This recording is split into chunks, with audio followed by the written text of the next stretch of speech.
English, Sri Sarada College for Women. I'm very happy to welcome you all for today's national webinar on Indian English literature. Before beginning the session, we wish to place on record our sincere thanks to Dr. Prashant Mote, editor, Langlet, an international peer-reviewed open access journal and our advisory committee member for providing us the platform to conduct today's national webinar. Now, I request Dr. J. Tenmori, Head and Associate Professor of English, to deliver the welcome address. Over to you, ma'am. I pray to God for the successful conduct of today's program. I convey my humble wishes to revered Director Samba and revered Secretary Amba. I take immense pleasure in welcoming respected Principal and respected Controller of Examination for the one-day national webinar on Indian English literature.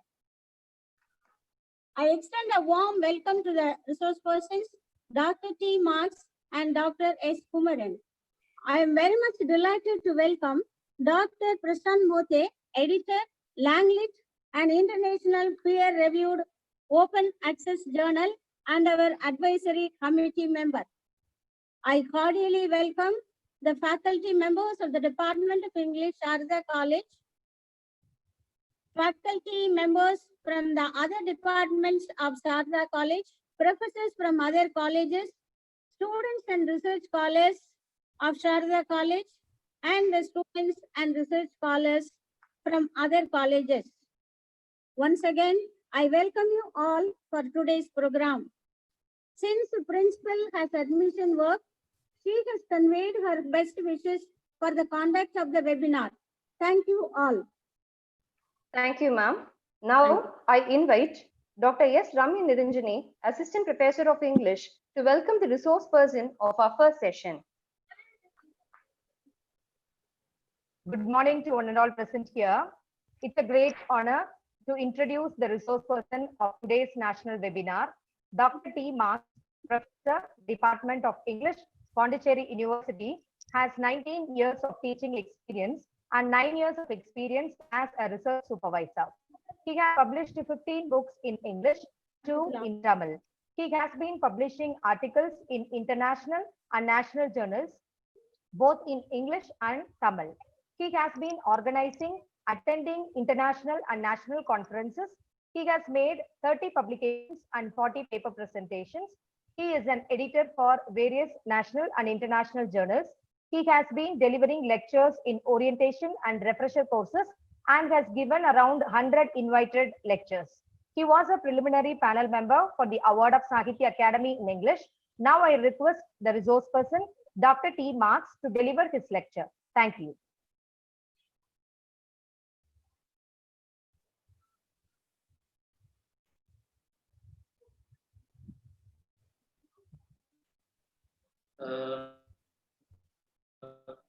Am I audible?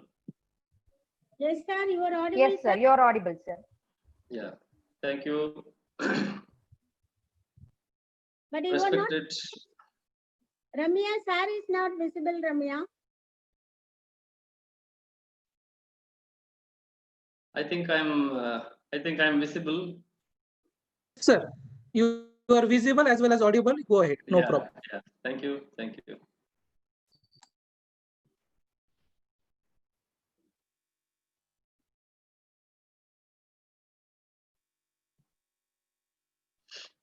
Respected principal of Sri Sarada College, Salem, Dr. Tenmoli, the head of the Department of English of Sri Sarada College, Dr. S. Ramya, the organizing secretary of this webinar,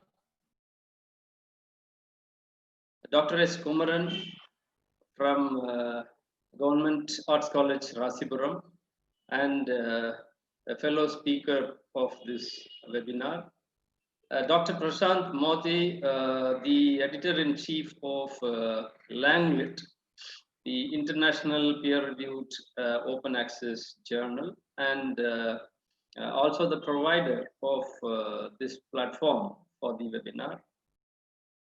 learned faculty members, researchers, dear student participants, very good morning to all of you. I'm very happy to be part of this national webinar on Indian English literature, and where I am sharing the platform with Dr. Kumar as well. More number of researchers in the Indian universities and also a little bit abroad.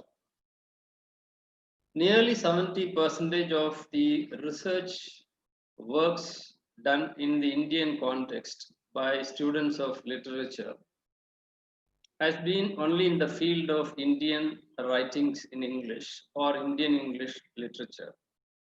Hence, a national webinar on Indian English literature in this point in time is really a wonderful venture. And I hope this specific webinar on Indian English literature will explore more and more avenues in the field of Indian writings in English. So I would like to precisely design my lecture with the title Imaging and Imagining Histories. So imaging and imagining histories or not just rhythmically together, but I have modeled my talk today on this specific title, Imaging and Imagining Histories, with a specific point in mind that when a writer takes up or when a writer borrows heavily from historical sources or the actual happenings from the past, in the past, for his own writing, for his fictitious work, then there are two different processes involved in the production of such a historical novel or a fictitious work, a fictional work, which relies more on historical events and incidents. So one is imaging and the other one is imagining. In the Western academia, the very future of humanities is a very big question mark. Not only in the Western academia, this is the case with most of the academic institutions across the world. There are only 40% teachers in all these departments of humanities and arts. Nearly 15% students prefer humanities as their choice.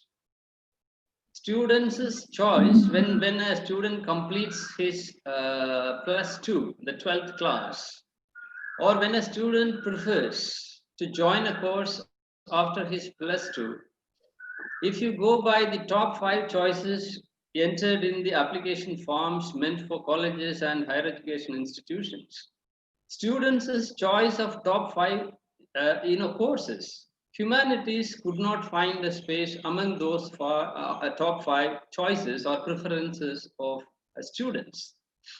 Say, for example, the University of Edinburgh in Pennsylvania has almost decided to scrap certain courses like German language studies, philosophy, world languages, and cultures because of very poor intake of students. Some other universities like the Princeton University and Stanford University are conducting, sometimes they're planning to conduct, and sometimes they're conducting summer schools to create an interest among students, especially in the field of arts and humanities. This specific trend, for this specific trend, you cannot blame it on the parents or students.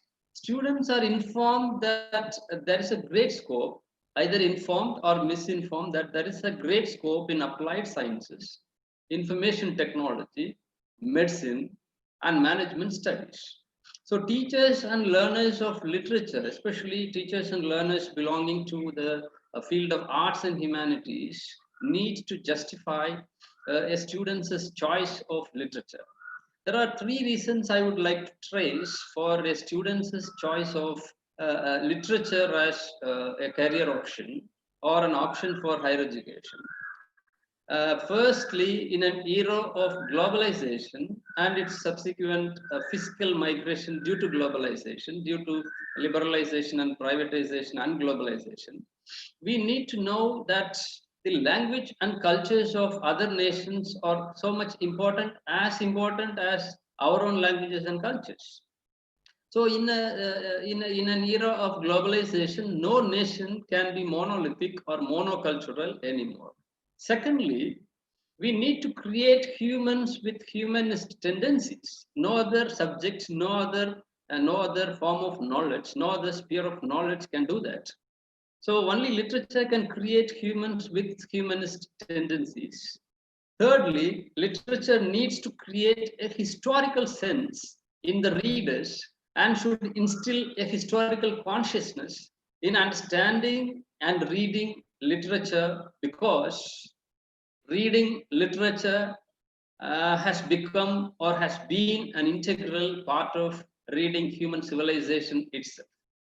So now with all universities across the world trying to democratize the process of knowledge production, we, the literature teachers and learners, should not and cannot just demarcate the borders of literature anymore.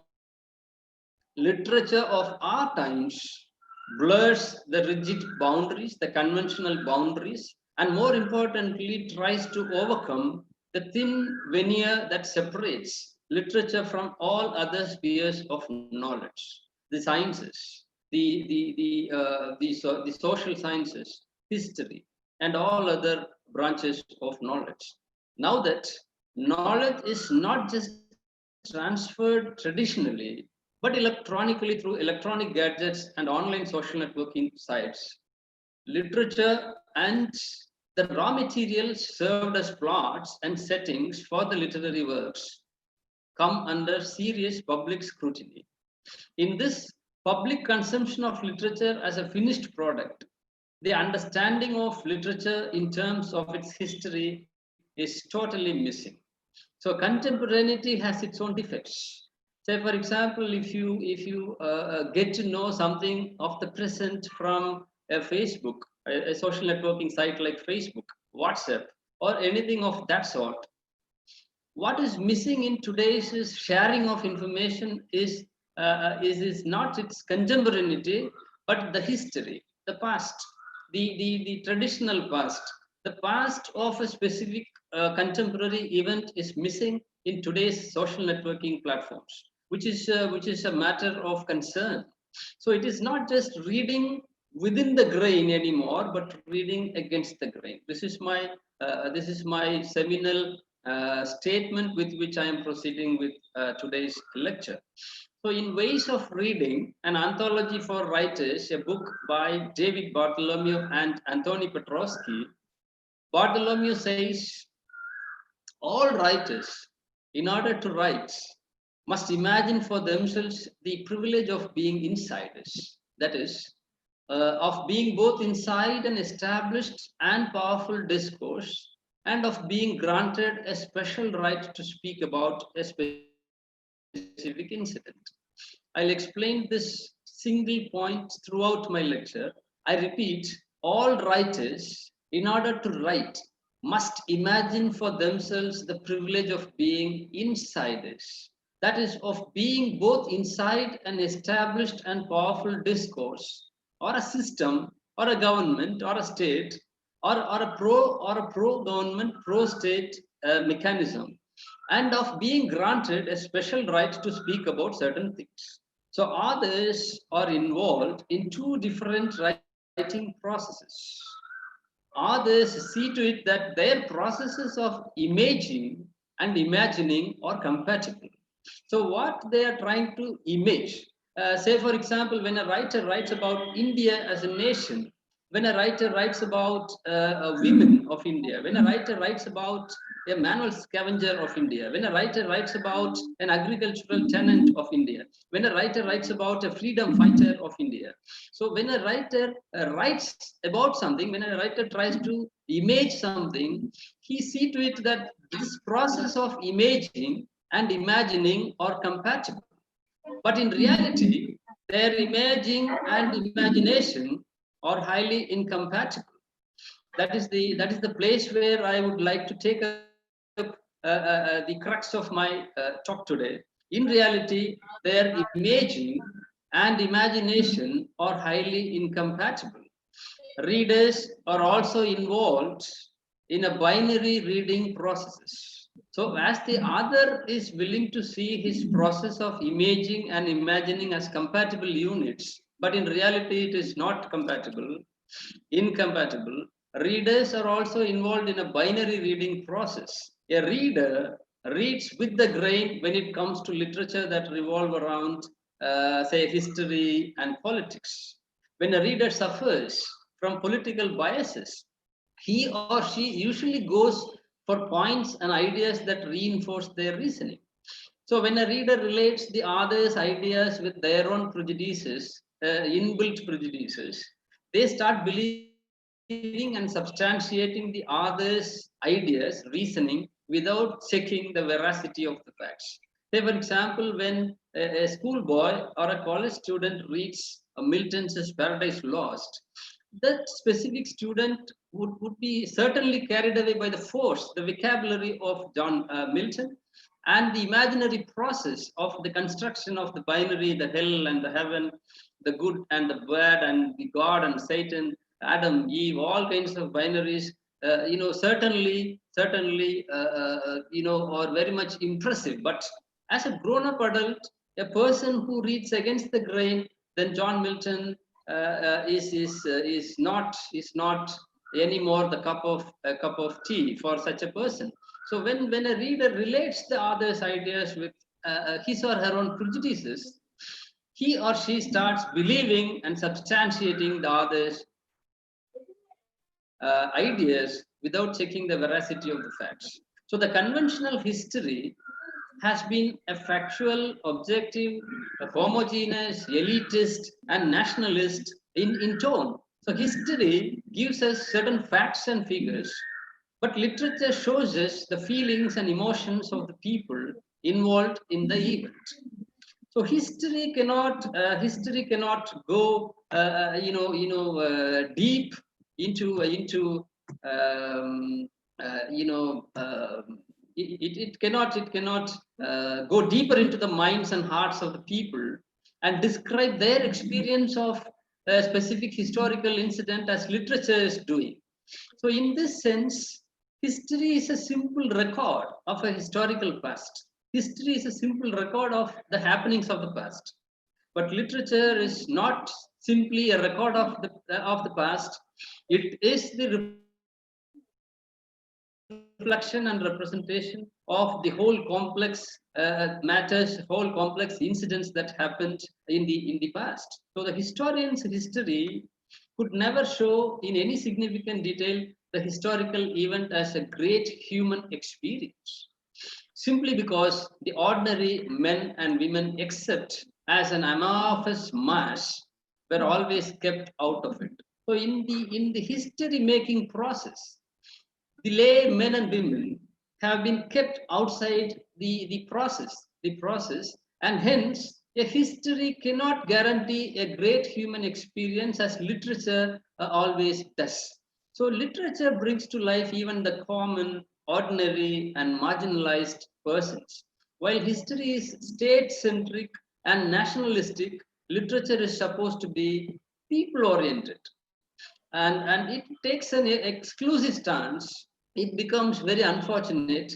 It becomes a sad plight. It becomes a sad state of affairs when such a genre, when such a unit of knowledge, when such an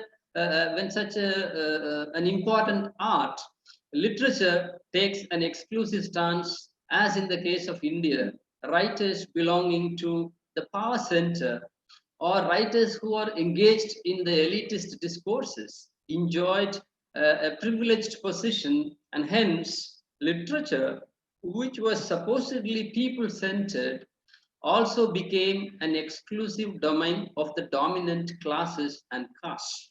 I'll explain how imaging and imagining histories become diplomatic distortions of histories, and how a reader who is reading against the grain constructs certain counter alternate readings to the historicity of the literary text.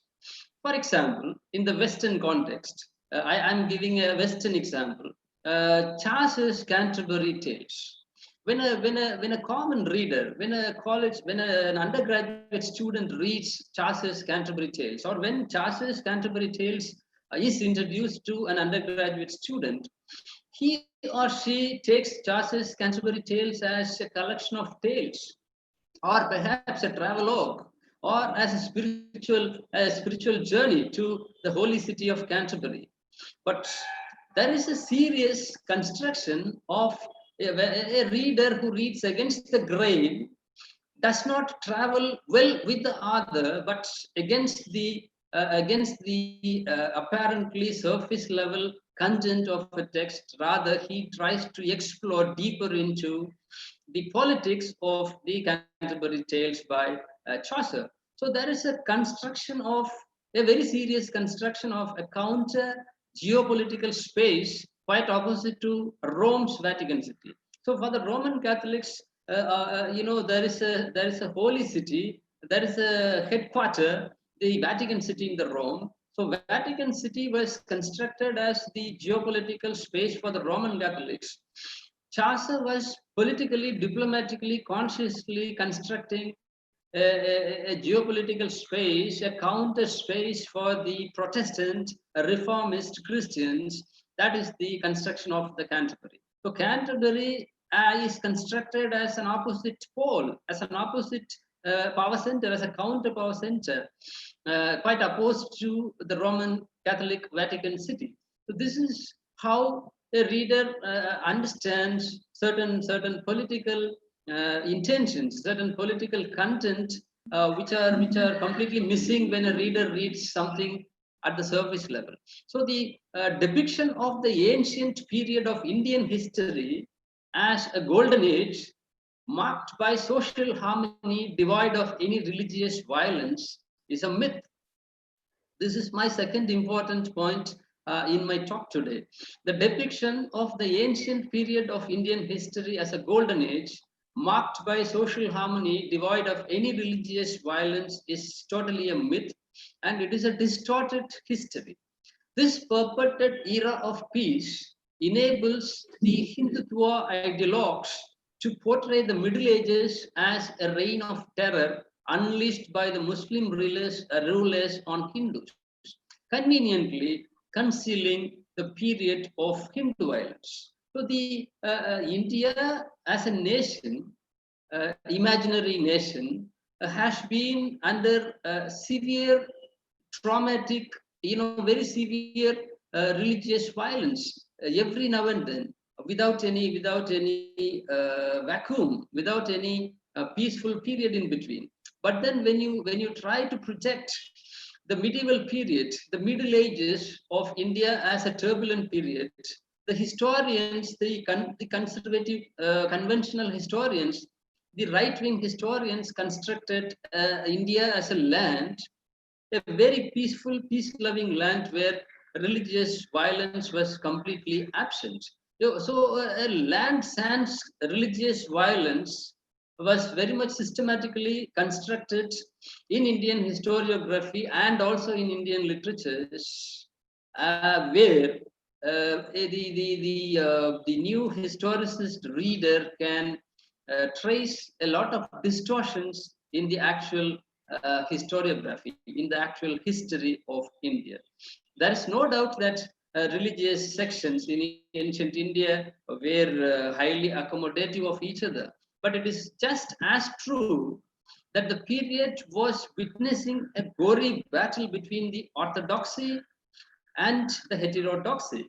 I mean, the orthodoxy, the Brahminical sections, which bore huge animosity towards the heterodoxy religions, for example, Buddhism and Jainism.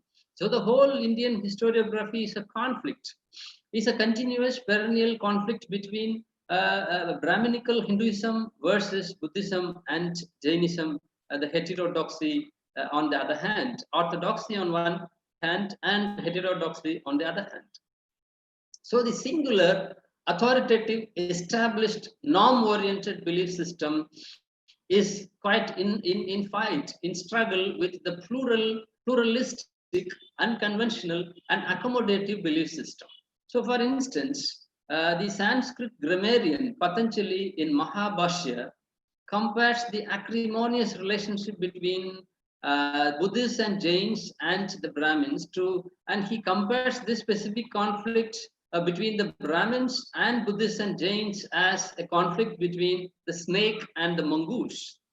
So the hagiographies of Basava, Karnataka, Lingayat, the saints, speak of the slaughter of Jains and the appropriation of their temples by his followers.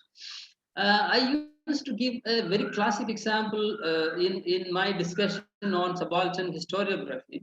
There is a famous saying, there is a famous belief in the Indian historiography, there is a frequent charge and accusation in Indian historiography that the nation, right, India, which was very much known for its religious pluralism and religious tolerance, was for the first time very much disturbed by the external Muslim rulers, the Mughal rulers, which is not true, because there is a popular belief that if you dig up any mosque in India, you will find the relics of destroyed Hindu temples.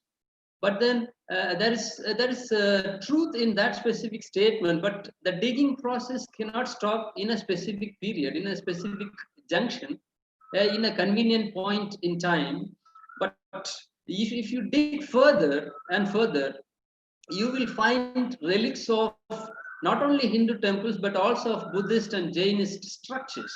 So even today, you find a lot of archaeological excavations to prove our own Keeladi excavation, which proves that our own the wall frescoes of Madurai Meenakshi Amman temple, our own Idaikali Nadu inscriptions, all these inscriptions invariably speak the truth that the Mughal rulers came and destroyed the temples as that those temples were treasure houses of wealth, gold ornaments, and all such things. Similarly, the Buddhist and Jainist structures were also demolished by the Brahminical Hinduism.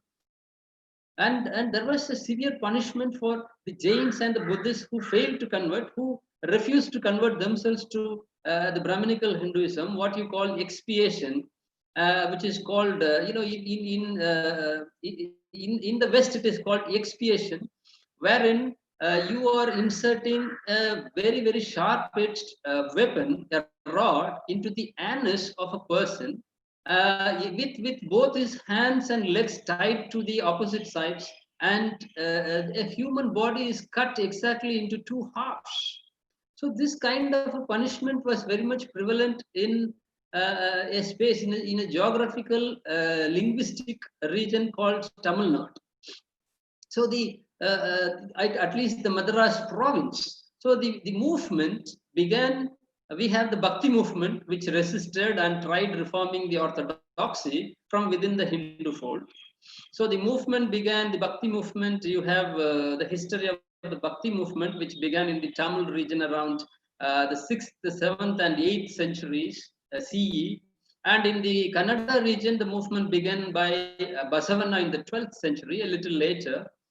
For a time threatened the caste hierarchy and stretched the fabric of local society. So while the orthodoxy managed to resist these Bhakti movements, the Bhakti movement in these regions produced a rich vein of literature that came to be known as Vachana Kavitas or Vachana Sahitya, composed by Basava and also by his disciples. One specific university in Karnataka is named after Akka Mahadevi.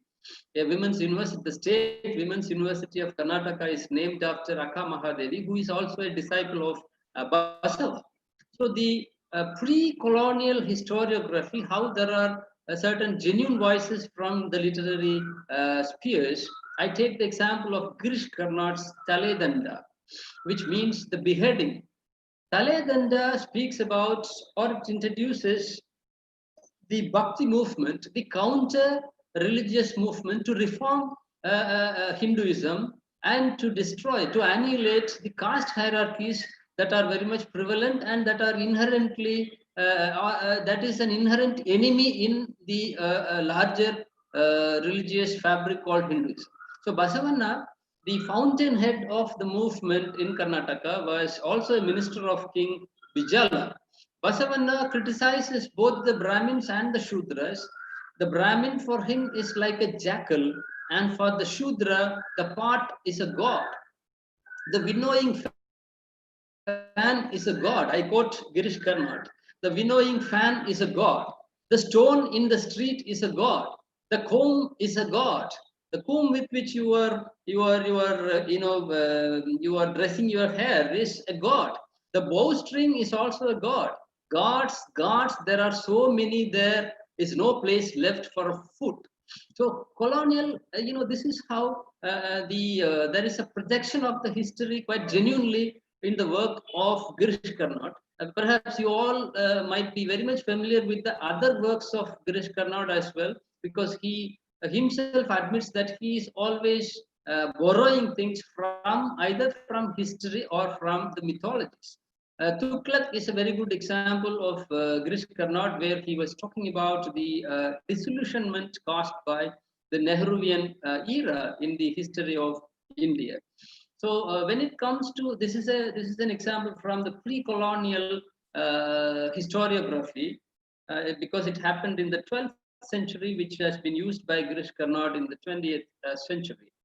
Whereas when it comes to the colonial historiography, because I am classifying Indian historiography into the 4 to 5 stages. The pre-colonial historiography, you can take up the example of Girish Karnad's Tale Danda, and colonial historiography, also Tughlaq. When it comes to colonial historiography, Anand Mutt by Bankim Chandra Chatterjee, which was written in the year 1882, where he was, the work is very much hailed by the Hindu nationalists as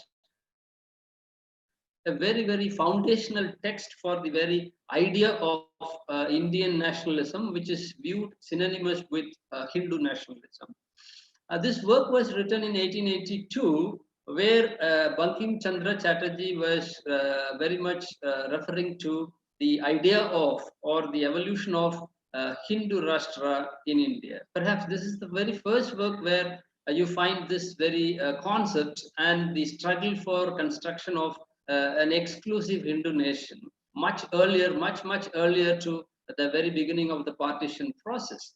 There are several questions attached to Bankim Chandra Chatterjee's Anand Mutt, because when somebody reads, because all our Indian students who are very familiar with Vande Mataram song, or I'm really afraid whether they would have read the source of Vande Mataram, Anand Mutt by Bankim Chandra Chatterjee. When one reads Anand Mutt, one is either surprised or shocked to find the content of Anand Mutt, which talks about the ousting of the external colonizers. In the text, the British colonizers are spared. Rather, the Muslims are viewed as outsiders, and it talks about the Sannyasi mutiny, and it also the novel begins with the Great Famine of Bengal, but it talks about the Sannyasi mutiny, where people, the sannyasis are taking up arms, holding lethal weapons, and they are involving in very violent riots against Muslims, and finally they all celebrate this victory of good over evil. You can easily relate this particular stereotypical analogy of Hinduism as good and the external faith as the evil, and they all celebrate this victory over the external invaders by singing the song Vande Mataram. And there are problems associated with considering India as Mother India, the feminization, romanticization of India as an exotic female. I don't want to get into that part. So my next colonial historiographic example is Murugan the Tiller which appeared in 1927 with an introduction titled A Novel of Indian Rural Life. In Murugan the Tiller, the story opens with the name of the life-giving river Kaveri.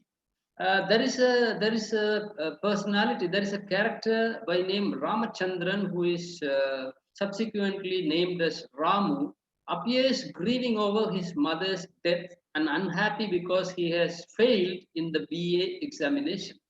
Murugan sees Ramu sobbing for this specific failure in the BA examination. Murugan, though uneducated, advises him. I quote this specific passage from Murugan the Tiller to prove how prejudiced and biased a writer can be. I quote Venkataramani's Murugan the Tiller. Give up the Madras education. See, you are consoling a student, a fellow student who has failed in the BA examination. And this is how Murugan was an uneducated person, a layman, was advising a person like Ramu who is crying for his failure in the BA examination. Give up the Madras education. Madras education here, it means Macaulay's English education, the Western education. Give up the Madras education, which has drained our little wealth, and settle down at the village and look after the lands as your forefathers did. I emphasize, you just settle down at the village and look after the lands as your forefathers did. Again and again, the validity of the colonizers' system of education introduced in India is questioned throughout the novel. I'm asking a very serious question to the readers of Venkataramani's Murugan the Tiller, or even Anand Mutt, Bankim Chandra Chatterjee's readers.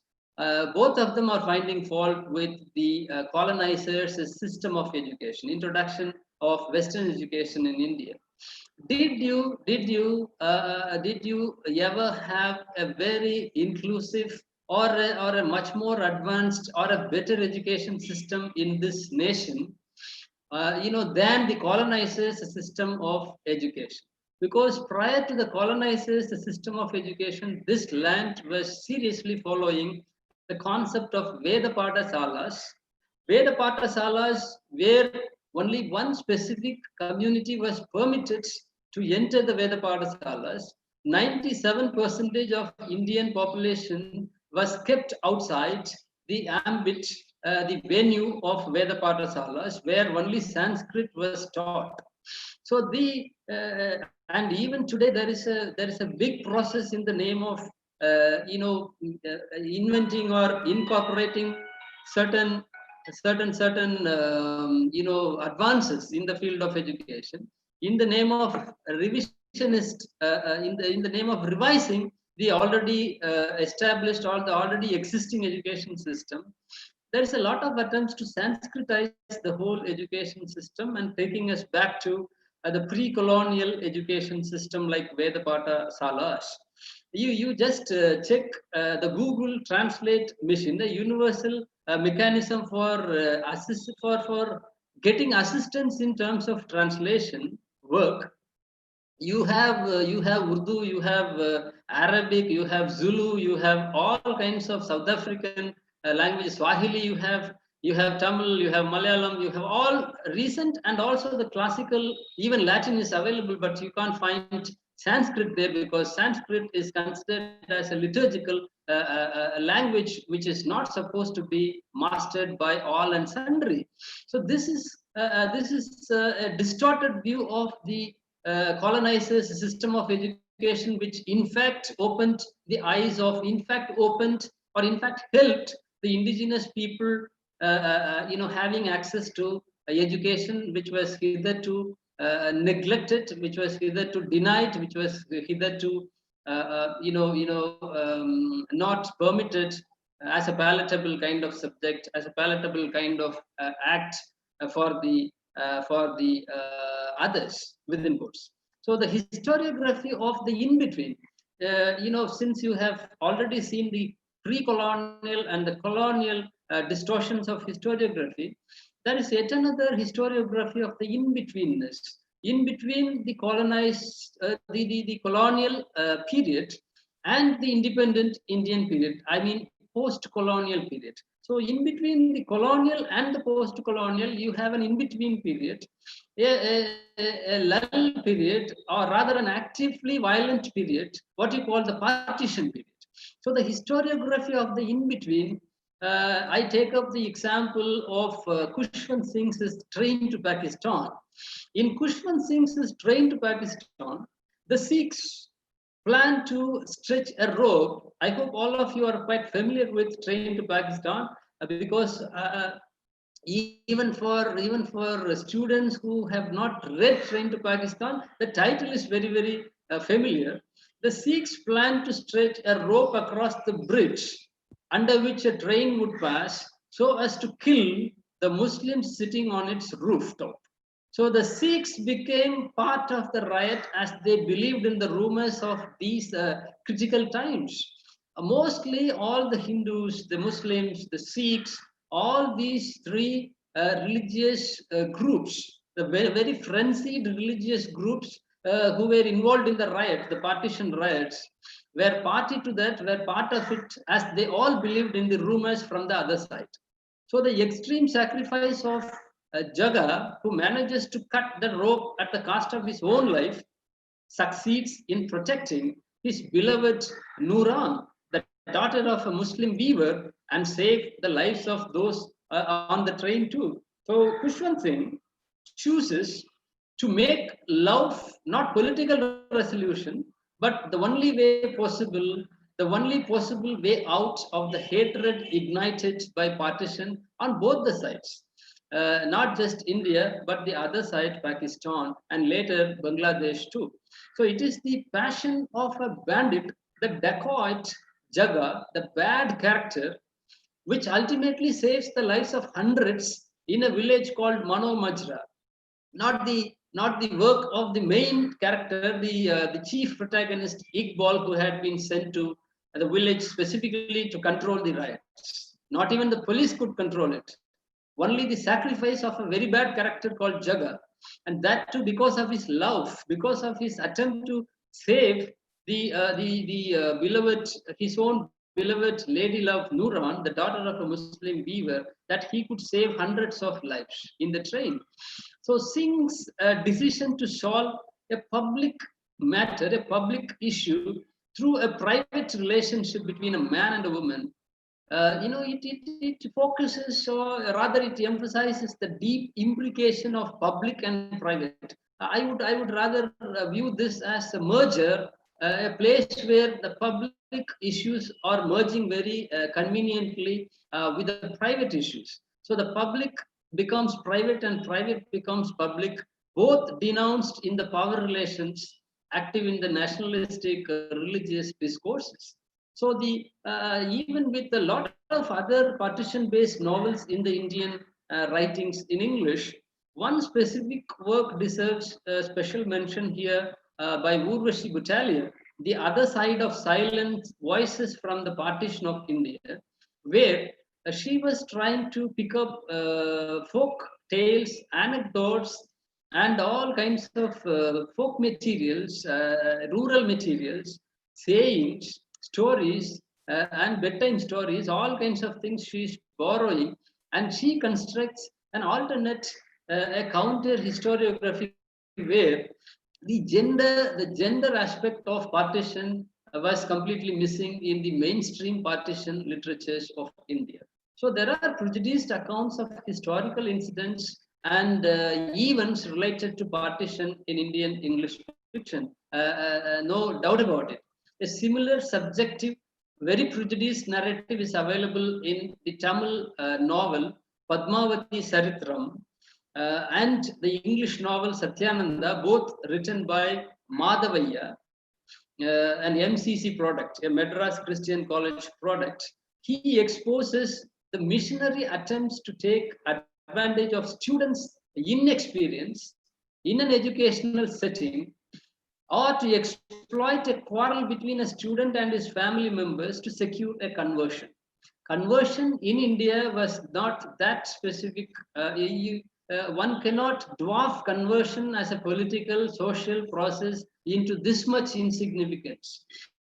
Madhavaya also this kind of a very prejudiced aspect of this kind of a prejudiced reading of conversion as a political process, a social process. A person who could involve in this kind of a prejudice could also write something else about the same conversion, where he creates a fictionalized story of Clarinda. There is an imagined story of an unusual woman. Say, for example, in a place called Tanjore in South India, in Tamil Nadu, a Marathi Brahmin woman called girl called Gokila was married to a boy. It was a child marriage, and she lost her husband. And after losing her husband, she joins Lord Littleton's service as a maid, and she was about to be thrown to the funeral pyre along with her husband. Lord Littleton intervenes and he carries Gokila in his horse, and subsequently she becomes very much attached to Lord Littleton, and she converts herself to Christianity, renaming herself as Clarinda. Initially, her conversion was not accepted by the church. Later, she was accepted and she was renamed as Clarinda. You may find churches named after Clarinda in South India. So this specific novel, where he was making use of the opportunity of the same theme of conversion to suit his own favorite themes like women's education, the question of sati as a very evil practice against Indian Hindu women, all such things. So the ambiguity and the inconsistency of Madhavaya is also to be taken into consideration. So when it comes to post-colonial historiography, post-colonial is a misnomer, I would say, because India cannot be strictly called a post-colonial nation, because India suffers more and more from the internal colonizers or internal colonial masters than the actual colonial masters, the British. So the post-colonial historiography, I have taken up Mulk Raj Anand's Untouchable. There is a lot of politics involved in the making of this specific novel, which borrows historical episodes from Indian history, or the history of manual scavenging in India. As the very title suggests, Untouchable is about the manual scavenging or the manual scavengers, the life and travails of manual scavengers in India. Prior to choosing the title of the novel, Mulk Raj Anand discussed it with Mohandas Karamchand Gandhi. He portrayed the story to Gandhi, amidst his 3-month stay at Sabarmati Ashram. Anand reveals to us that on the council, on the advice of Gandhi or suggestions made by Gandhi, he was compelled to drop around 100 pages, particularly those pages where Baka was discussing the evils of manual scavenging, and he was considering and agonizing like an intellectual. So Gandhi was mocking at the creation of Baka, and Gandhi was in fact teasing Mulk Raj Anand, calling Baka as Bloomsbury intellectual. And the ending of the novel, where Baka was transforming himself into a Gandhian, was completely a politically tailored ending. I would like to draw a comparison of The Untouchable by Mulk Raj Anand with Charles Dickens's novels in the West. Charles Dickens's novels, where you find a social commentary intended to change the world. This specific, for example, Oliver Twist, with the publication of Charles Dickens, many things in the Victorian England got transformed. Oliver Twist helped bring about changes to the Factory Acts and other laws that kept children in poverty, the orphans in poverty. Nicholas Nickleby was the reason, the brutal Yorkshire schools where unwanted children were sent and abused. All the poorhouses were closed down with the publication of Nicholas by Charles Dickens. So Charles Dickens was very genuinely giving the dispossessed a voice. And with the publication of all these novels, which intended to change the Victorian England, in fact, all these novels effected a larger socio-cultural, political change in the Victorian England.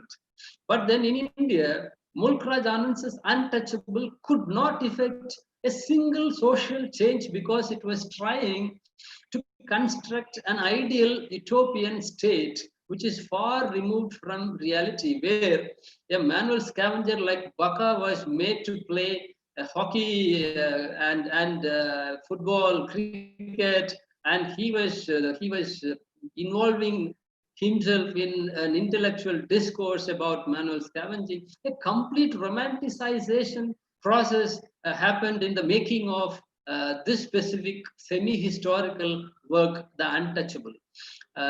Mulk Raj Anand himself was torn between the Marxist Bloomsbury intellectualism and Gandhism, which is very, very unmodern. Unmodern in the sense, I'm not derogatorily using, which is very much conventional and conservative. So the contradictory stance could be seen very much in the novel itself. When Baka sees trust just when he tunes into the discourse of Gandhi, the pioneer, to evacuate untouchability towards the end of the novel, Gandhi himself was prepared to take rebirth as an untouchable and felt no disgrace in cleaning his own toilet by himself.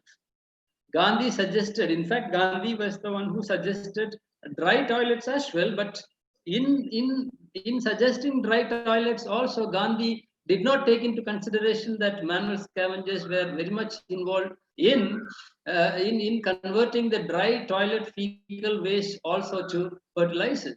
So Gandhi says when he was at Nellore on the National Day, he says, I quote, I met the untouchables there and I prayed as I have done today. I do want to attain spiritual deliverance. I do not want to be reborn. I do not want to be reborn, but if I have to be reborn, I should wish to be reborn as an untouchable so that I may share their sorrows, sufferings, and the affronts leveled at them in order that I may endeavor to free myself and them from their miserable condition. Therefore, I prayed that I should be born again. If I should be born again, I should be so, not as a Brahmin, Kshatriya, Vaishya, Shudra, but as an outcast, as an untouchable. People who apparently read the verses of Gandhi must be carried away by the force of the language which Gandhi uses, but his next birth he doesn't wish for a social system without caste hierarchies. Gandhi was trying to abolish untouchability, but only by upholding Varnashrama Dharma. This is the contradictory, self-contradictory political stance taken by Gandhi. So the abolition of untouchability on one hand, and on the other hand, upholding Varnashrama, which prohibits change of hereditary occupations, is a matter of concern. This is where he fails miserably and Dr. Ambedkar triumphs. All the three great trio and many others collaborated ideologically and politically. The great trio you all know, Raja Rao, R.K. Narayan and Mulk Raj Anand, and many other writers in India collaborated ideologically, politically, and wrote historical novels to project Gandhi as the face of India. So no single novel in India narrates the inhuman, excruciating experiences and the liberating social experiments of Ambedkar till the government of Maharashtra decided to compile the writings and speeches of Ambedkar, and the national film production unit produced a film on Ambedkar, which could not be screened in many theaters, ironically. So historically, when Gandhi was resisting the colonial empire in India, Ambedkar was busy resisting the internal colonizers, the colonial masters. So the writers who wrote about manual scavenging also propels the protagonist towards Gandhi, not perhaps Ambedkar. This is the distortion. This is the prejudicial mind with which the literary writers used, rather misused, the historical raw materials. In the post-LPG historiography, I mean, in the post-70s, 80s, 90s, with the advent of liberalization, privatization, and globalization, I take up just an example, Final Solutions by Mahesh Dattani, where apparently the text looks like a goodwill ambassador text, which tries to unite the conflicting forces like the Hindus, Muslims, the ever-going conflict between Hindu Muslims. But then, towards the end of the Final Solutions, perhaps Mahesh Dattani is not suggesting any final solutions for the conflict, but he is ending the novel with a verdict, with a suggestion that the minority of India should or they should try to get the goodwill of the majoritarian groups in order to have a very peaceful coexistence in this unified nation. So that is the very idea of secularism, the very idea of secular India, where all religious groups, all people, the Dalits, tribals, Muslims, Jains, Parsis, even foreign minorities, the disabled people, the transgenders, all these people are having and are supposed to exercise equal right to this particular space. That specific concept is bulldozed in the text. It is more like when a literary agent or a social agent who disguises himself as a writer or a film producer, when a person tries finding out, or when a person tries romanticizing certain serious conflicts, this will be the end. I can draw a very prominent stereotypical example from Bombay, a movie which was made by Mani Ratnam in the post Hindu-Muslim conflict, where when both the mobs are fighting between themselves, the hero enters the scene, and his identity was sought by the rioters. Come on, tell us, who are you? Are you a Hindu or a Muslim? He was simply cutting his wrist open, and blood was dripping from his arm, and he questions all the rioters to find out which religion he belongs to from the blood which is dripping. A very highly romanticized way, where, in a riot situation, which is the most volatile situation in India, where the film's hero raises certain questions and gives a lengthy lecture as if it was a classroom, and all the rioters simply drop their arms, and they come for an amicable situation, an amicable peacemaking table, which is a myth. And this is how the elitist writers simply dwarf certain serious issues into insignificance by romanticizing certain burning issues. And in the post LPG period, the presentness. Aurangzeb is a classic example by Indra Parthasarathi. The readers who are very much interested in history and literature, especially the Indian context, should read Aurangzeb by Indra Parthasarathi, wherein the novel was written at a time when political opponents were engaged in a struggle for succession. So Aurangzeb's, Indra Parthasarathi Aurangzeb offers a very serious critique of the one country, one language, and one religion theory. It's more like critiquing the famous or the infamous statement of modern times Sometime back, BSNL introduced a plan called One India Plan. The advertisement says anybody from across India, a person from Kanyakumari can call somebody who is sitting in Kashmir by paying 1 rupee. But the point is, when it comes out with One India Plan, where is the necessity for the poor man to make use of it? Why should a poor farmer, or who does a poor farmer have in Kashmir or outside his own locale to call every day and speak to him? You are trying to connive with the corporates to One India Plan serves only the corporates who are spending, who are making their business all throughout the day and night, not ordinary citizens who are benefited out of it.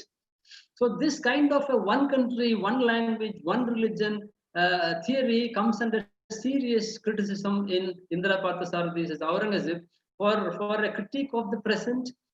He draws very systematically from a long distant past, the Mughal ruler Aurangzeb. So alternate historiographies are also available. My last point is in terms of the feminist movement of India. The essential problem with Indian feminism is that I'm not making any critique of the feminism that prevails in India, because feminism can't be homogenized. There are several strands of feminism all over the world and also in India. Feminists in India fail to acknowledge the efforts made by Ambedkar. I haven't come across the pioneering figures of the feminist movement in India making use of or quoting the steps taken by Ambedkar towards the emancipation of women, for the emancipation of women. Ambedkar has been a champion of women's rights, their freedom, and their equality. And as the first law minister of India, in fact, he was the one who introduced several laws for the benefit of women. His fight against the manacles of Brahminical patriarchy that bound a woman in a society already shackled by caste is the greatest contribution to feminism and women's liberation in India, I would say. Through his analysis of the inherent biases in the treatment of women in the laws, in the tenets articulated by Manu, the Code of Manu, Ambedkar lays bare how the existing gender relations and the roles prescribed to women, assigned to women under the Hindu social order are constructed such as to privilege men and subjugate women. In a casteist society, the anxieties regarding caste purity are charted out on the body of the woman.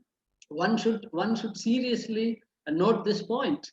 Ambedkar notes that the basis of caste is endogamy. Caste is an endogamous unit in India. It cannot be taken outside marriage. So it can only be maintained if the marriageable units of both the sexes are equal.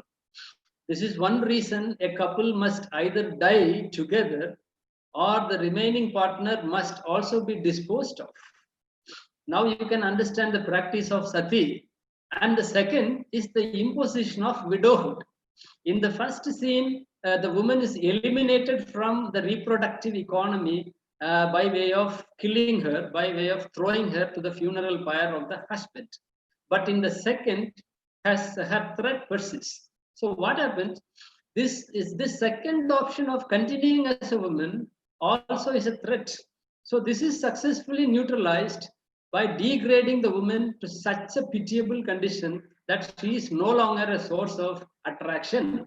So when come the atrocities that widows face, like having to give up colorful saris, wearing colorful saris, colorful dress materials in exchange for white saris, to permanently part with jewelry, cosmetics, and even shaving their heads, tonsuring their heads. You can find this tonsuring the heads and wearing white saris and depriving a woman of all kinds of the usual day-to-day costumes and other practices to ensure that they are no longer a source of attraction. Ambedkar very clearly uses a very, very unique word, uglification process. They are uglified, that they have they have no place. Widows have no place in the idyllic rural setting.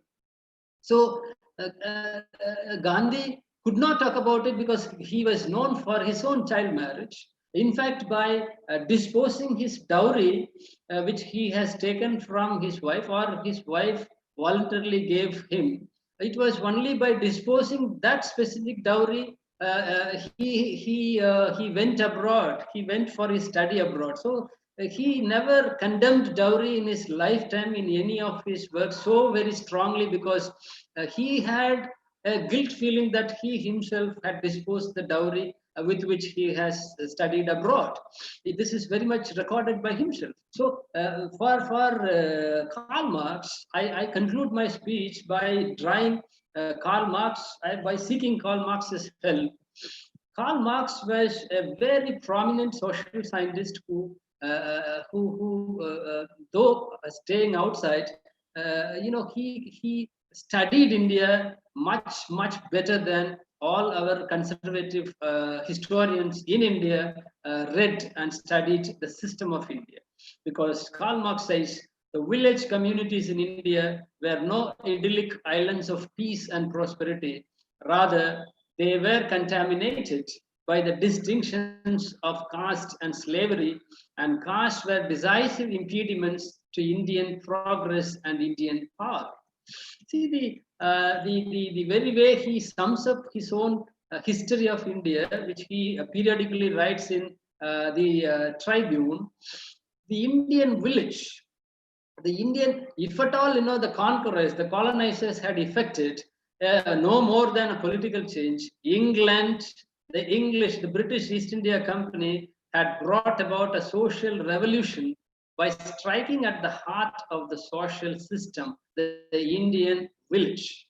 English interference, I quote Karl Marx, English interference dissolved these small semi-barbarian communities by blowing up their economic base, and thus produced the only social revolution ever heard of in Asia. Because even when people were fighting vigorously against the colonizers, none of these leaders ever bothered about ever bothered about dismantling the inherently hierarchical power structure with a lot of zamindars, with a lot of landlords, with a lot of caste superior communities for whom millions and millions of people have been doing all hereditary slavery, a kind of indentured labor within the land. So this specific thing was detected by Karl Marx, where he says the structure of the economic elements of society remains untouched by the storm clouds of the political sky. So history is as important as yeast to bread. We are not makers of history. We are made by history. Martin Luther King Jr. He says we are not makers of history. We are made by history. This is exactly the predicament of all people who are made by history but never allowed to make their own histories in the Indian context. And I quote Desmond Tutu when he says, if you are neutral in situations of injustice, you have chosen the side of the oppressor. He gives a very beautiful example, which is my one of my most favorite examples and close to my heart. If an elephant has its foot on the tail of a mouse, and you say that you are neutral, the mouse will not appreciate your neutrality. New historicism influenced by Althusser's concept of ideology, the Derridean deconstructionist idea, Bakhtinian pluralism, dialogism, multiplicity of conflicting voices, and most prominently, Foucault's reading of power, where power defines what is truth, what is knowledge, what is normalcy. New historicist reading against the grain, reading with the grain, and the strong reading. All these readings with the new historicist tendency, right? It applies the post-structuralist idea that reality is constructed and multiple, and the Foucaultian idea of the role of power in creating knowledge. So when you, the powerful, the victors, the elites, the socially superior, narrated history as authentic versions of the past, I never ever asked for a proof and believed it so very blindly. When I narrate a possible alternate version of the past, the whole world comes down so heavily upon me, asking for the proof of the narrative of the common man, the layman. As we all know, the world is driven by crowdsourcing, crowdfunding, crowd receiving, the monopolization of history, leaving no bargaining power to the receivers is no more. Let the layman like me, like you, let all of us, let's all crowdsource history with the available riddles, anecdotes, folk tales, even ordinary jokes to fill the deliberate, conscious gaps in the so-called official versions of history, which consciously let the powerful sections thrive and prosper, and the common powerless people to carry the burden of the recorded histories of slavery quite ignorant. Let us awake and be historically conscious. Let us not say past is past because past is present. Thank you so much for the wonderful opportunity. I thank the management, the principal, the head of the department, and the organizing secretary for providing me with this wonderful opportunity. Thank you so much. Thank you, sir, for such an insightful lecture on the historiography of Indian English literature with its imagings and distortions with excellent examples. Thank you, sir. Now, I invite Dr. C. Preeta, Assistant Professor of English, to welcome the resource person of the second session.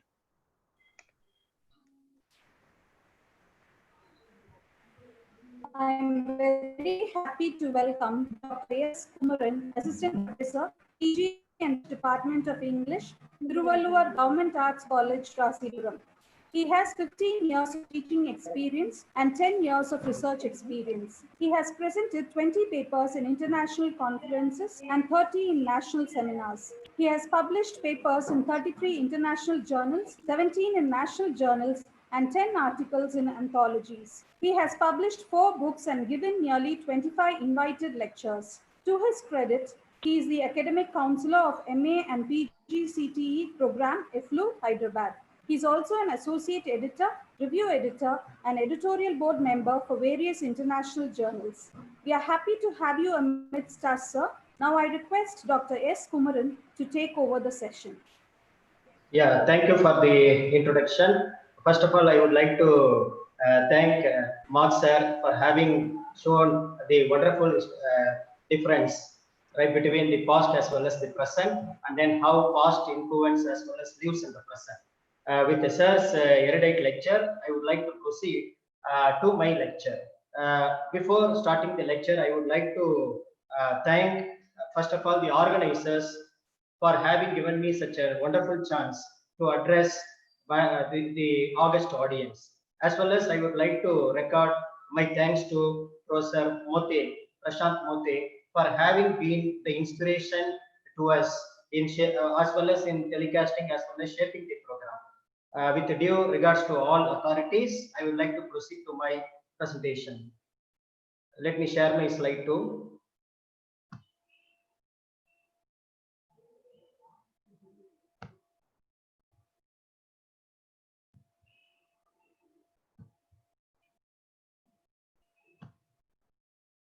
Right.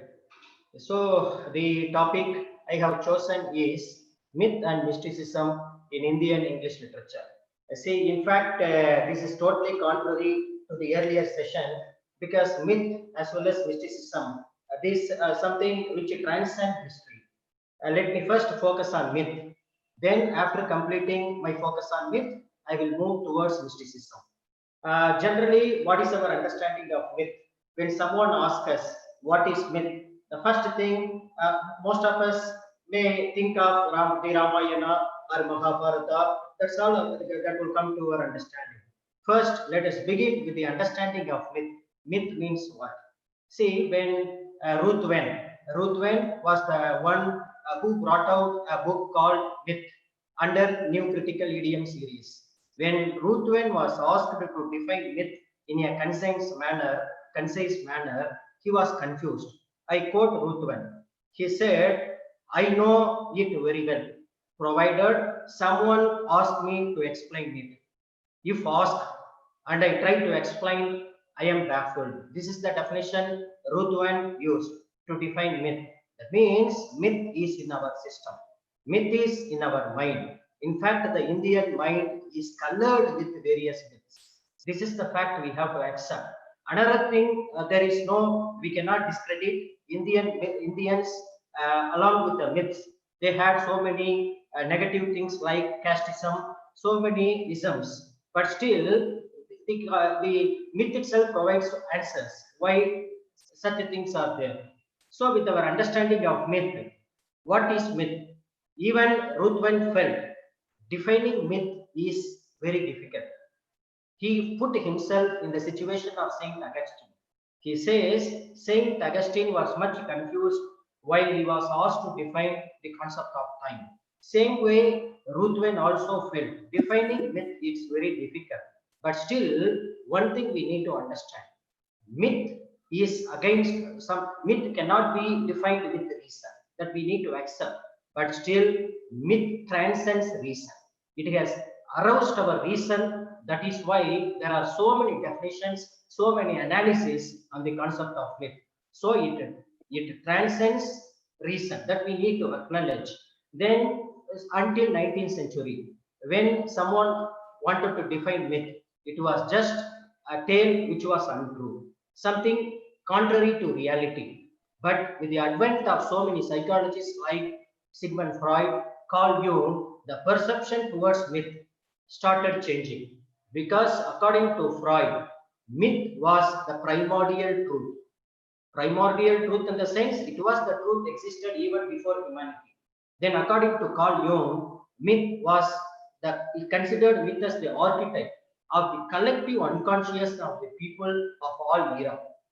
That shows myth is not something untrue or something contrary to reality. Rather, myth is life.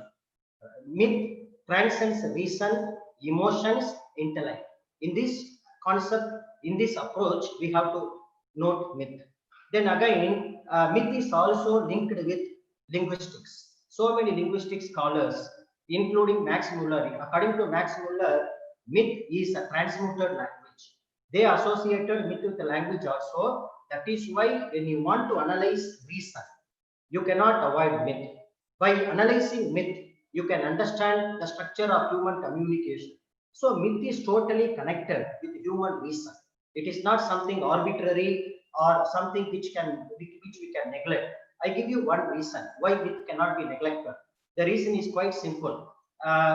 Even just now we heard of Mulkraj Anand as well as R.K. Mulkraj Anand was referred to. Mulkraj Anand was considered a social critic, but in spite of his social criticism, Mulkraj Anand is a failure to some of the critics. Some critics censured Mulkraj Anand for being an artistic failure.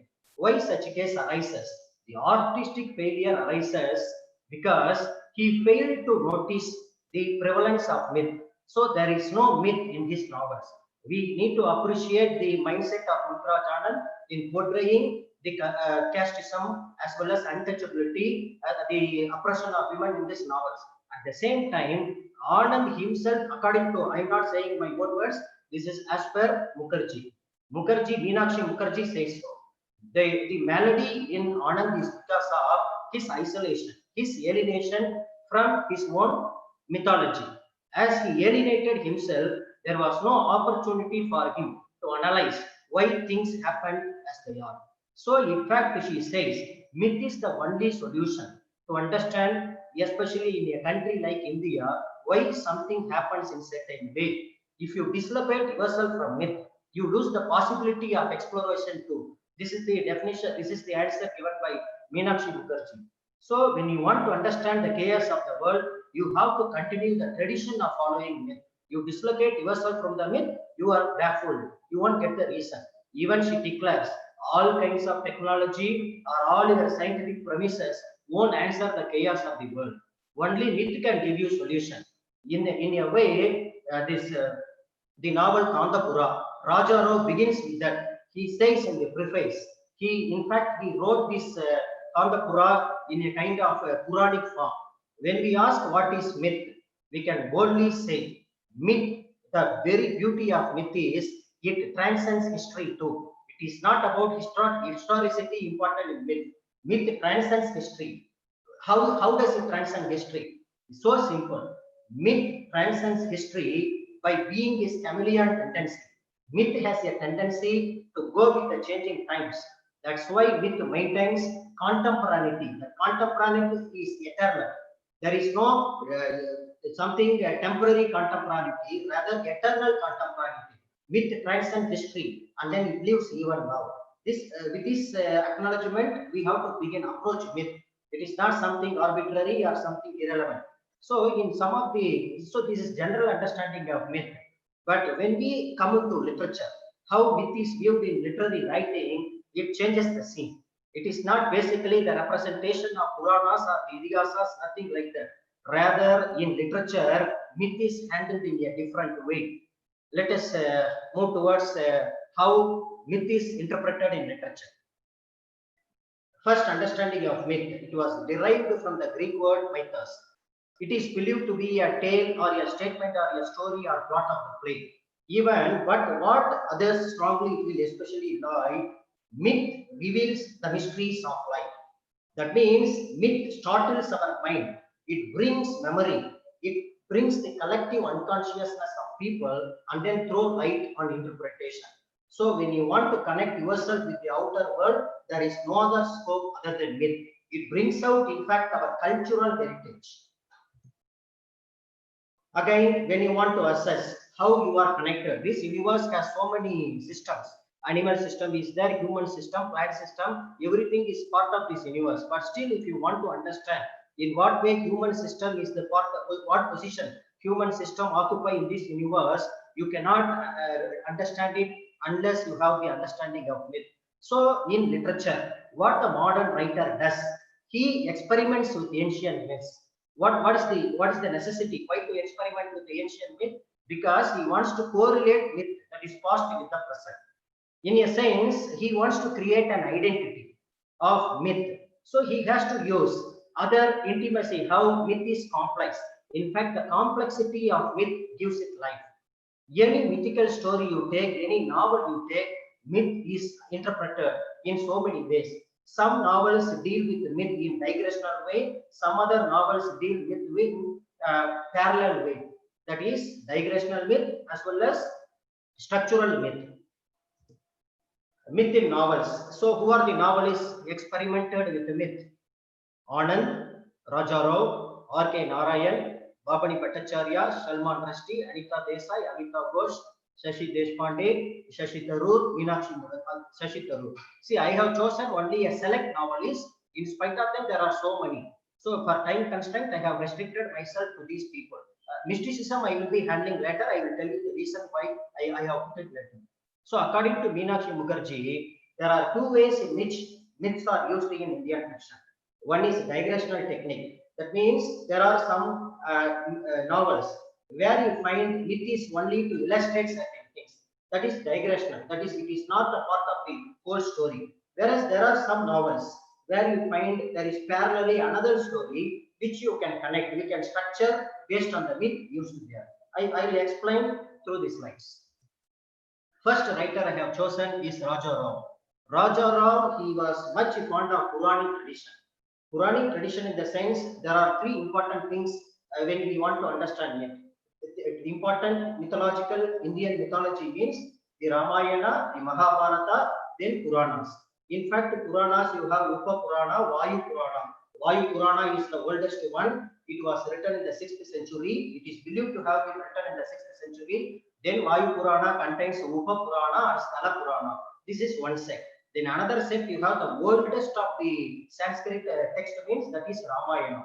Ramayana was believed to have been written by Valmiki in the 5th century. It contains more than about 50,000 lines.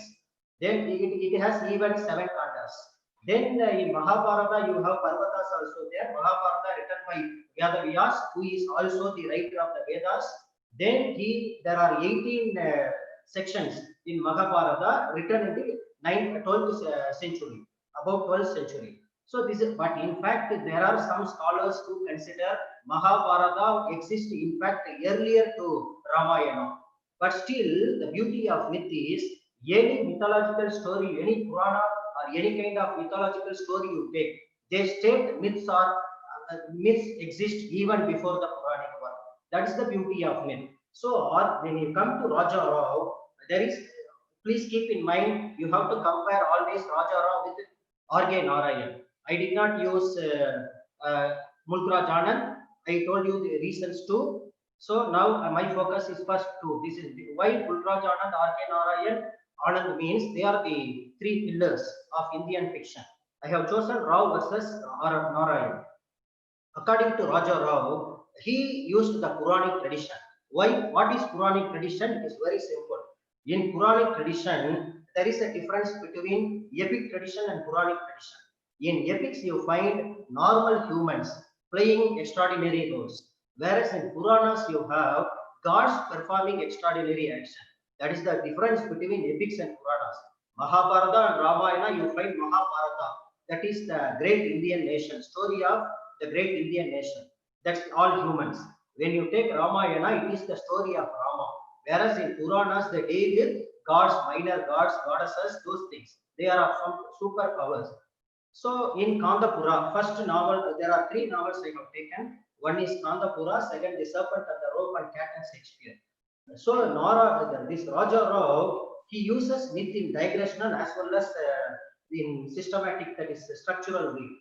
He believes in selfless action as well as knowledge and surrender. Again, coming to the perception of Raja Rao, in Kandapura, his role is Bhakti, that is Karma Yoga. Kandapura talks about Karma Yoga. Serpent and the Rose, as rope, there is a movement from the first one, that is Karma Yoga, to Jnana, that is second one is Jnana Yoga. Then the Cat and Shakespeare, that deals with Bhakti Yoga. So how human mind transcends, how mythology itself helps him to transcend. That's what we are going to learn in this. So coming to Kandapura. Kandapura, you need to compare with R.K. Narayan's another text. So Kandapura here, it is the political as well as Gandhian novel. Coming to the overall mythology used in Kandapura, you take the whole village, the village people, the people of Kandapura, they walk ritually, they speak ritually, they eat ritually, they wake up ritually, they sleep ritually. Such is the influence of myth on these people. In fact, the communication which they have with one another as well as the other communities, they portray how these people are imbibed in the tradition, that is mythological tradition. So you cannot avoid the mix-up of mythology in those people. In fact, these people are gullible people. When they hear about lizard, house lizard, when it makes a propitious clucking, immediately these people would knuckle on the floor, naming the names of gods. Such is the credibility of these people. When they find some shooting star on the sky, immediately they would think some good soul might have departed. Such is the gullibility of these people. In fact, those people of Kandapura, they had a deity called Kinjamma. See, again, you think of this, this is where Raja Rao highlights. In India, especially, he was a Southern Brahmin as well as R.K. Narayan. Dravidian sect, we have Dravidian sect in south side, they have a practice of Grama Devata. So the concept of Grama Devata is applied in Kandapura. For example, according to Kumar Parameshwaran, everybody thinks, even Meenakshi Mukherjee, they believe all these South Indian tribes, they have the culture, folk culture, which associates gods with the places they emerge. That is why you have, because the goddess emerges from Madurai, she becomes Meenakshi. See the alliteration between Meenakshi and Madurai.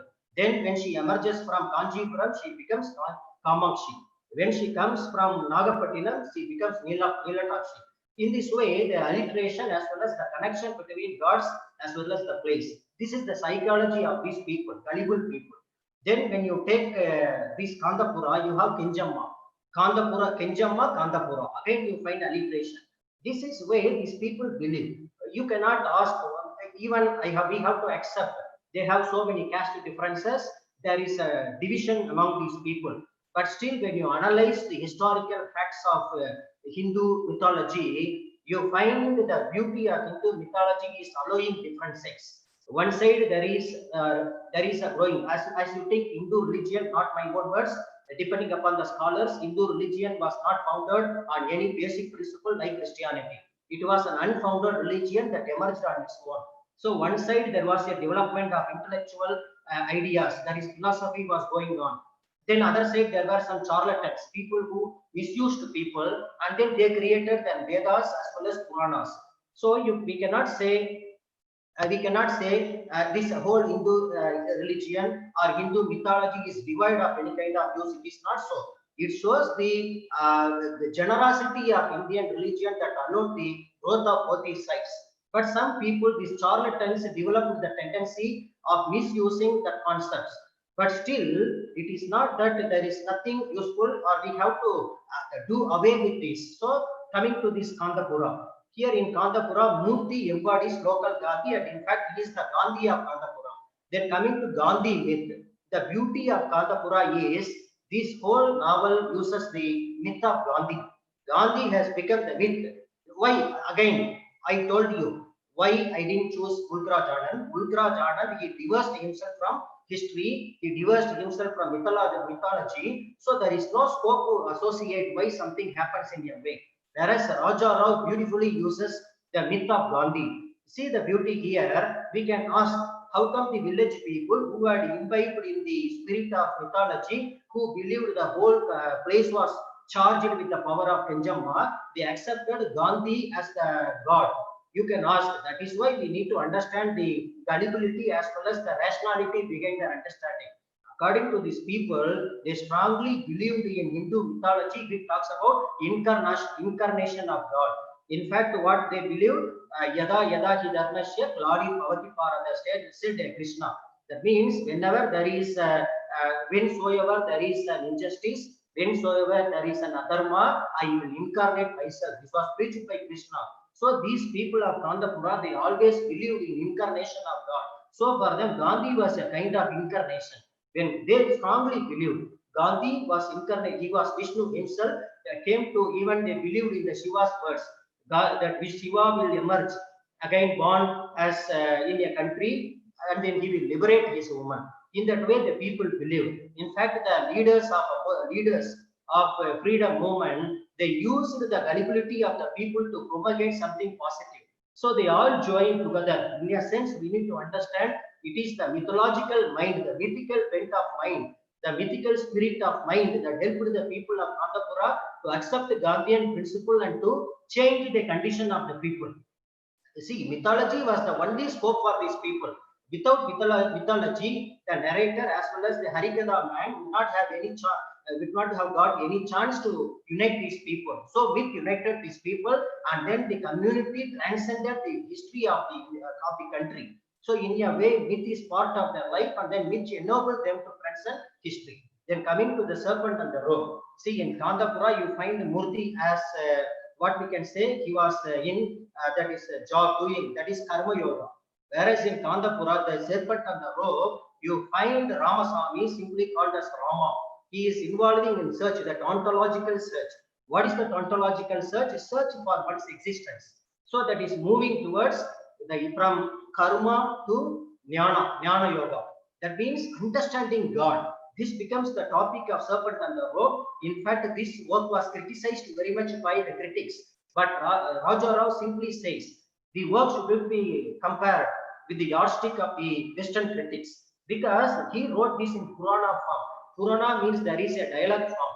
Moreover, the beauty of Puranas in Hindu mythology is you can mix up anything. You can use philosophy, you can use theology, you can use mythology. Everything can be used in Puranas.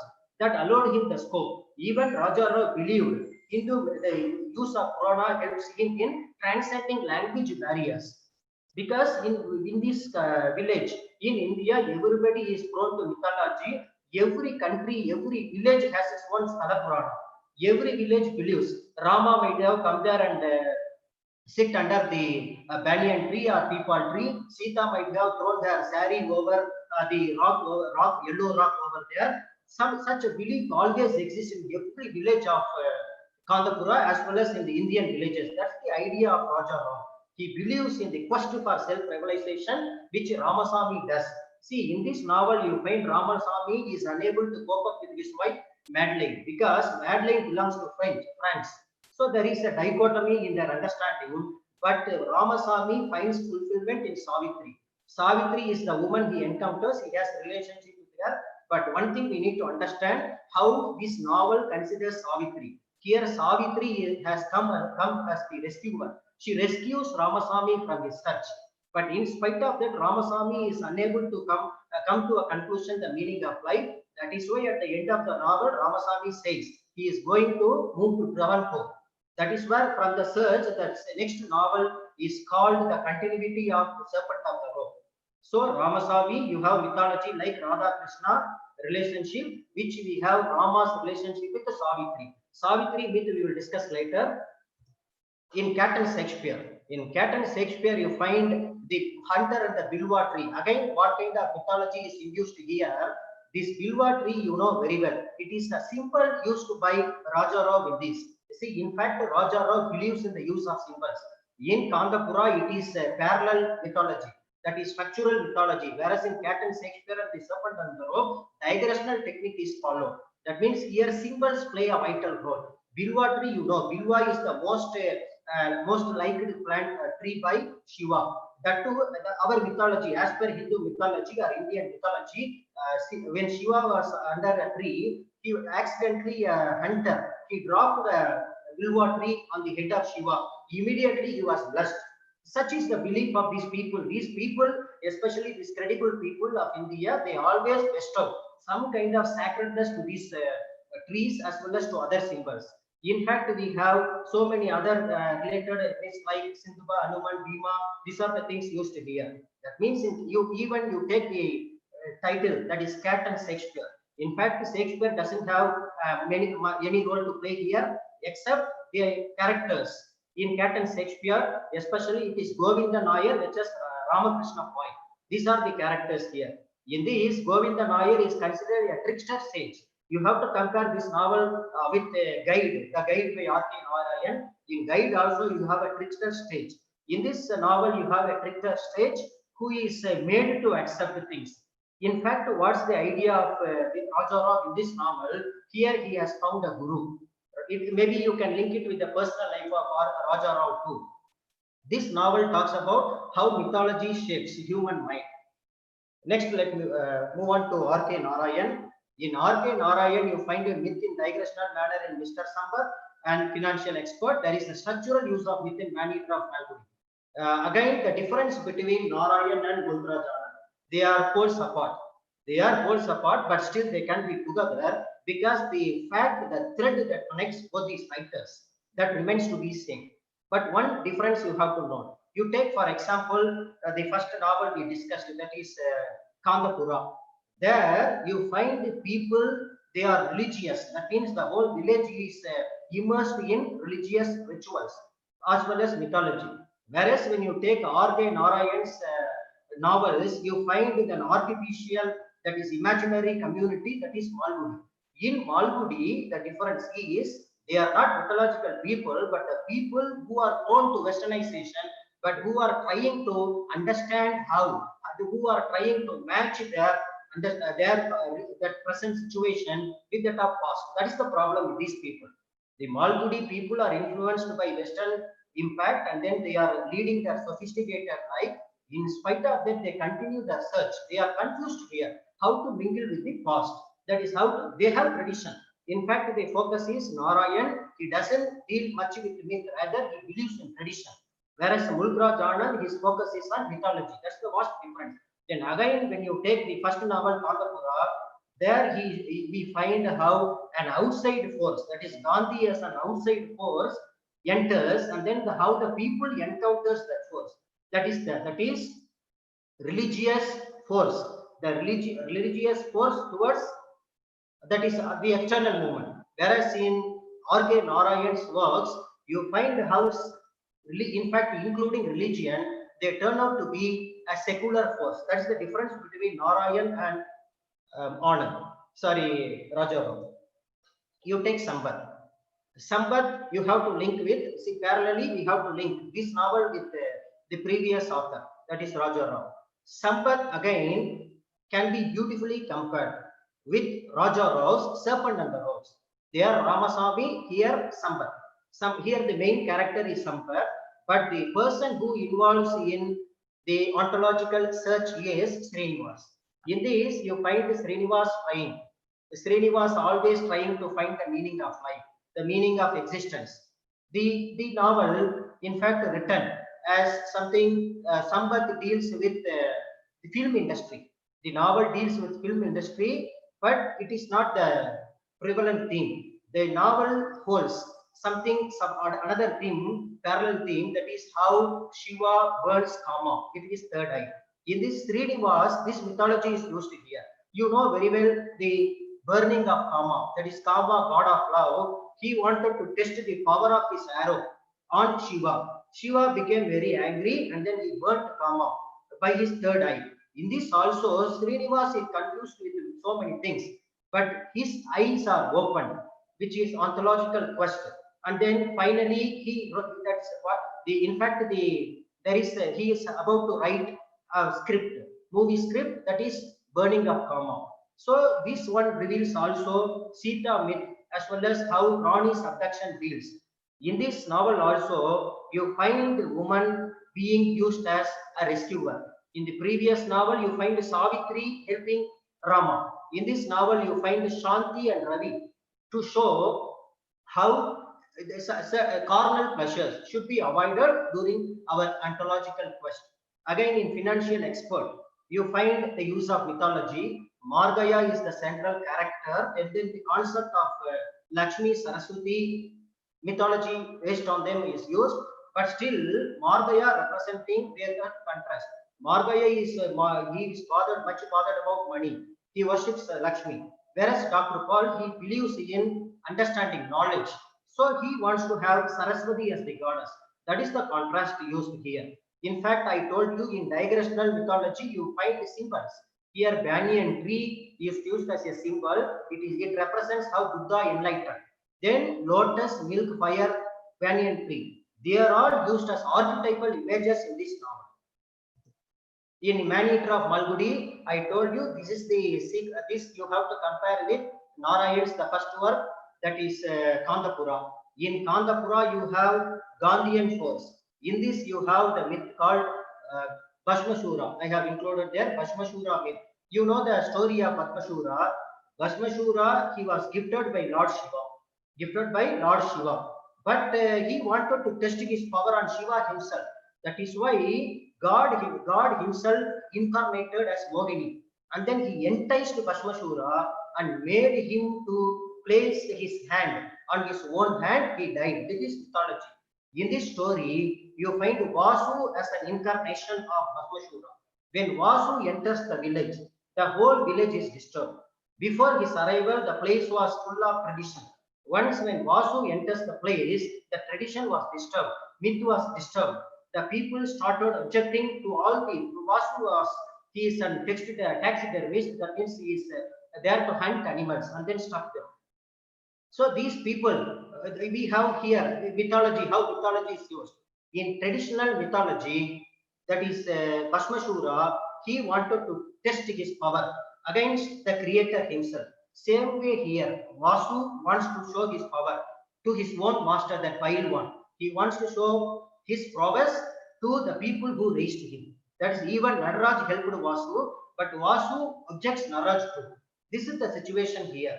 But Bhasmashura myth you have to use as a parallel one to this story. So overall, in comparison, what we understand, R.K. Narayan as well as Raja Rao, they believed in the use of myth, but their use of myth is not just to make fun of things or to mock at things. Rather, they strongly believe it is mythology that connects people. When you read mythology, then their life will become meaningless. In fact, we can ask, This is Nara. In fact, you can blame Rajarao for his what we can say that's his orthodox tendency. Whereas R.K. Narayan is totally different. He had wide readership. R.K. Narayan was not so much orthodox like Rajarao, and then he was a pure artist who expanded his thing with secular outlook. In spite of secular outlook, Narayan believed in the power of mythology. Unless mythology is used by him in these novels, there is no way of understanding what happens, how the minds of these people work. Bhavani Bhattacharya was known for his portrayal of reality, especially in so many hungers. You take the title, you see, in so many hungers, the title itself signifies there are so many hungers in this world. You have hunger for money, hunger for health, hunger for lust, hunger for doing good to the people. This novel talks about two families, how the man-made famine in Bengal influenced two families, and then this is the social novel in a way. Whereas in Who Rides a Tiger, Bhattacharya he acts differently. In that he portrays how look at the metaphor of the title. It is a proverb. That means a person, if he gets on a tiger, he cannot dismount it. When he dismounts, tiger will chase him. This is the problem with man riding on a tiger. In this, you have the hero. He rides, that is Callow. Callow rides on the tiger of life. Tiger of life in the sense he starts cheating people. Especially he used the incarnation Shiva to loot the resources from people. So Bhavani Bhattacharya uses this one novel to show the religious incongruity, how religion is used to exploit people. Again, without the use of mythology, this is not possible, because in this you find the incarnation of Shiva. We know very well how Shiva incarnates on his own at so many places. Same mythology Bhattacharya uses in this. What the hero does, he wants to cheat people. So he buries Lord Shiva in palace shape under earth, and then he placed under the idol some grains. Then he pours water every day. When the grains sprout, automatically the image, the linga of Shiva, it comes out. So he cheats people that Shiva emerges on his vision, and then Shiva told him he would arise. So such how religious exploitation is carried out. Unless you understand the basic framework of mythology, you may not explore what Bhattacharya wants to highlight. So mythology is a means to explain how certain things are not acceptable in religion. It may be casteism, or it may be untouchability, or it may be oppression of women. Even in Shadow from Ladakh, it's highly symbolical.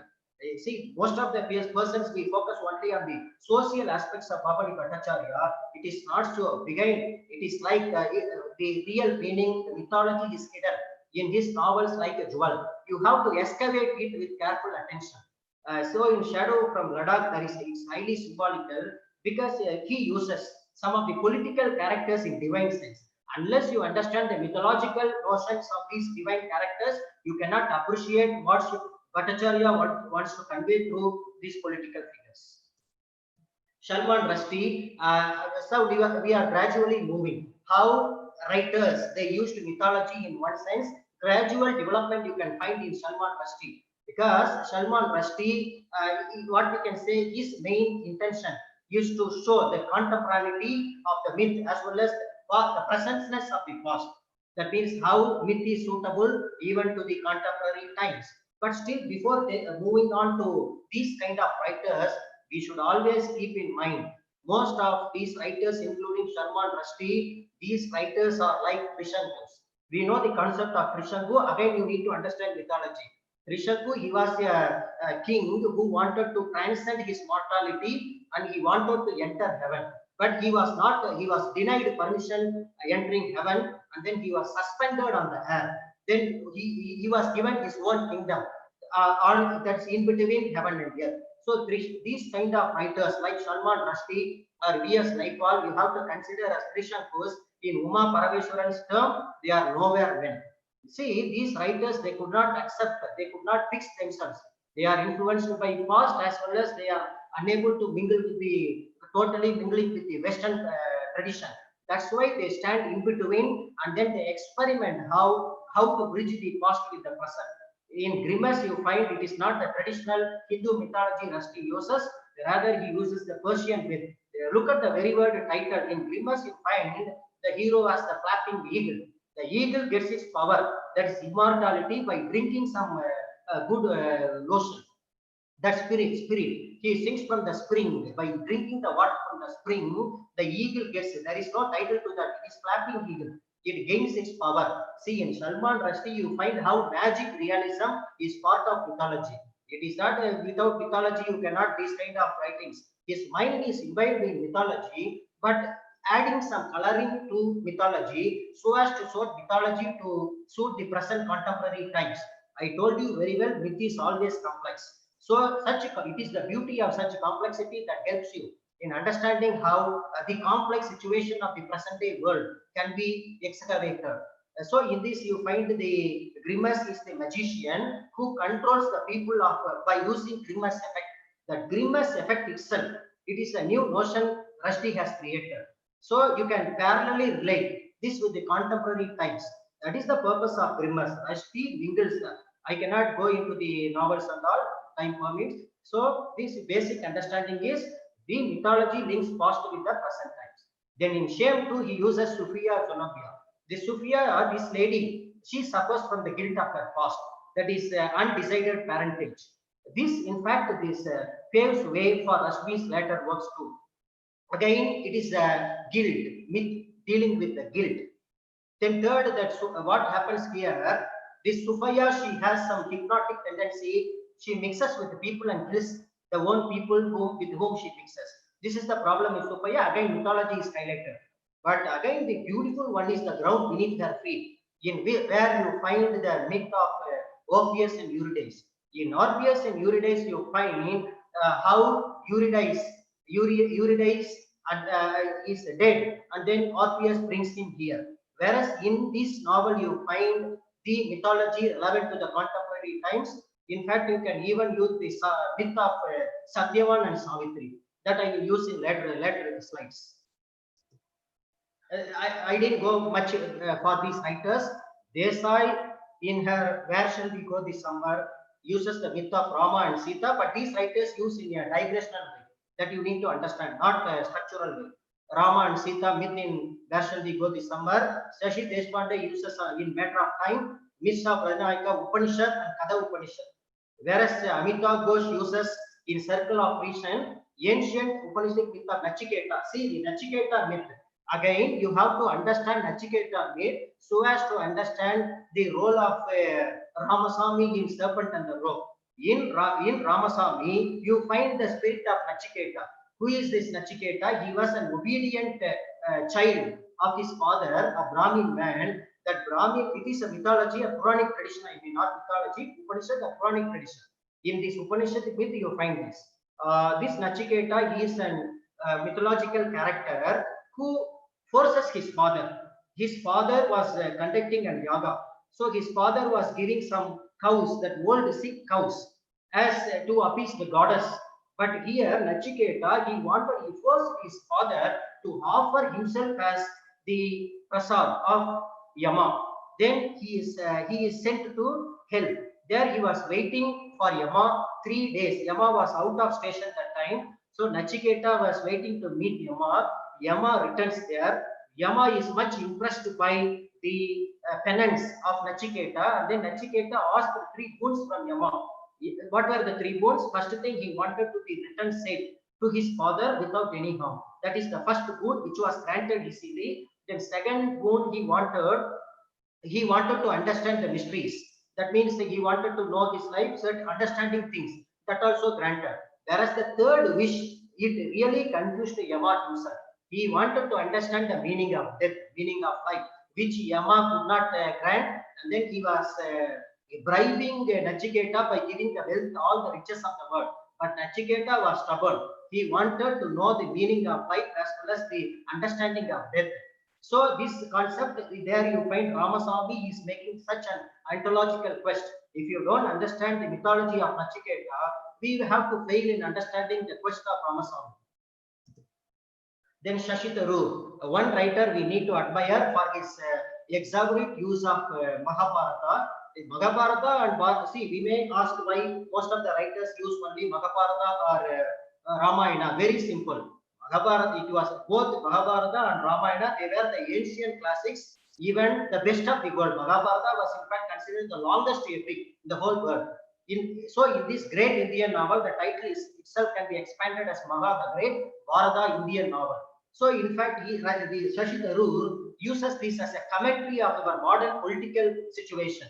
See the quote, he himself says, he wanted to use this epic as a framework for a satirical reworking of the major Indian political events. So the political events like the war with Pakistan or China, as well as within the movement, like our histories that are associated with our country, that's reflected. Again, when you take other writer like Salman Rushdie too reflected the same thing in his Midnight Children, but still the difference between Rushdie and his treatment is, in this he finds the mythological appreciation of the political condition. So to the Tharoor, Mahabharata, it offered him good perception of life and death. So he understood it was using mythological episodes from Mahabharata. He analyzed the contemporary situation like India's independence, wars with countries, emergency situations and all. Then one more writer, novelist who beautifully skilled, that is Geeta Hariharan in her 1000 Faces of Night. In this, see, now we are moving towards the other side of understanding mythology. So the first set of writers, they believe the traditional way of looking at myth. Whereas the second set of writers like Shashti and then Shashi Tharoor, they wanted to politicize mythology. But here from Hariharan, you are going to see the reversal of situation. That means how these writers reverting mythology so as to suit the present. That means these writers don't accept myths as a sacrosanct text. Rather, they use myths as ordinary tales. You find in this one the myth of Gandhari, Amba, Ambika, Ambalika, Damayanti, Sita incorporated in this novel 1000 Faces of Night. See, it contains three major women characters. One is Devi. Devi is an American lady who fails in her marriage life, so she has come to India. Then her mother Sita, she is a typical Indian woman, lady, who advises her daughter to manage the dictates of her husband. There is another servant lady, that is Mayamma. She too accepts the patriarchal overtones. So here Geeta Hariharan uses Devi as an alternate. And then she shows how women are trained in this patriarchal society to accept domination as their own law. So it is a kind of feminist awakening in Geeta Hariharan. So see, she uses all the subdued characters in myth. Gandhari didn't have voice, Ambika didn't voice, Sita didn't have voice in mythology, whereas the modern writers, novelists, they give voice to the subdued characters. Again, a subaltern perspective should be appreciated. According to Geeta Hariharan, she wants to find a universal remedy through gender relations.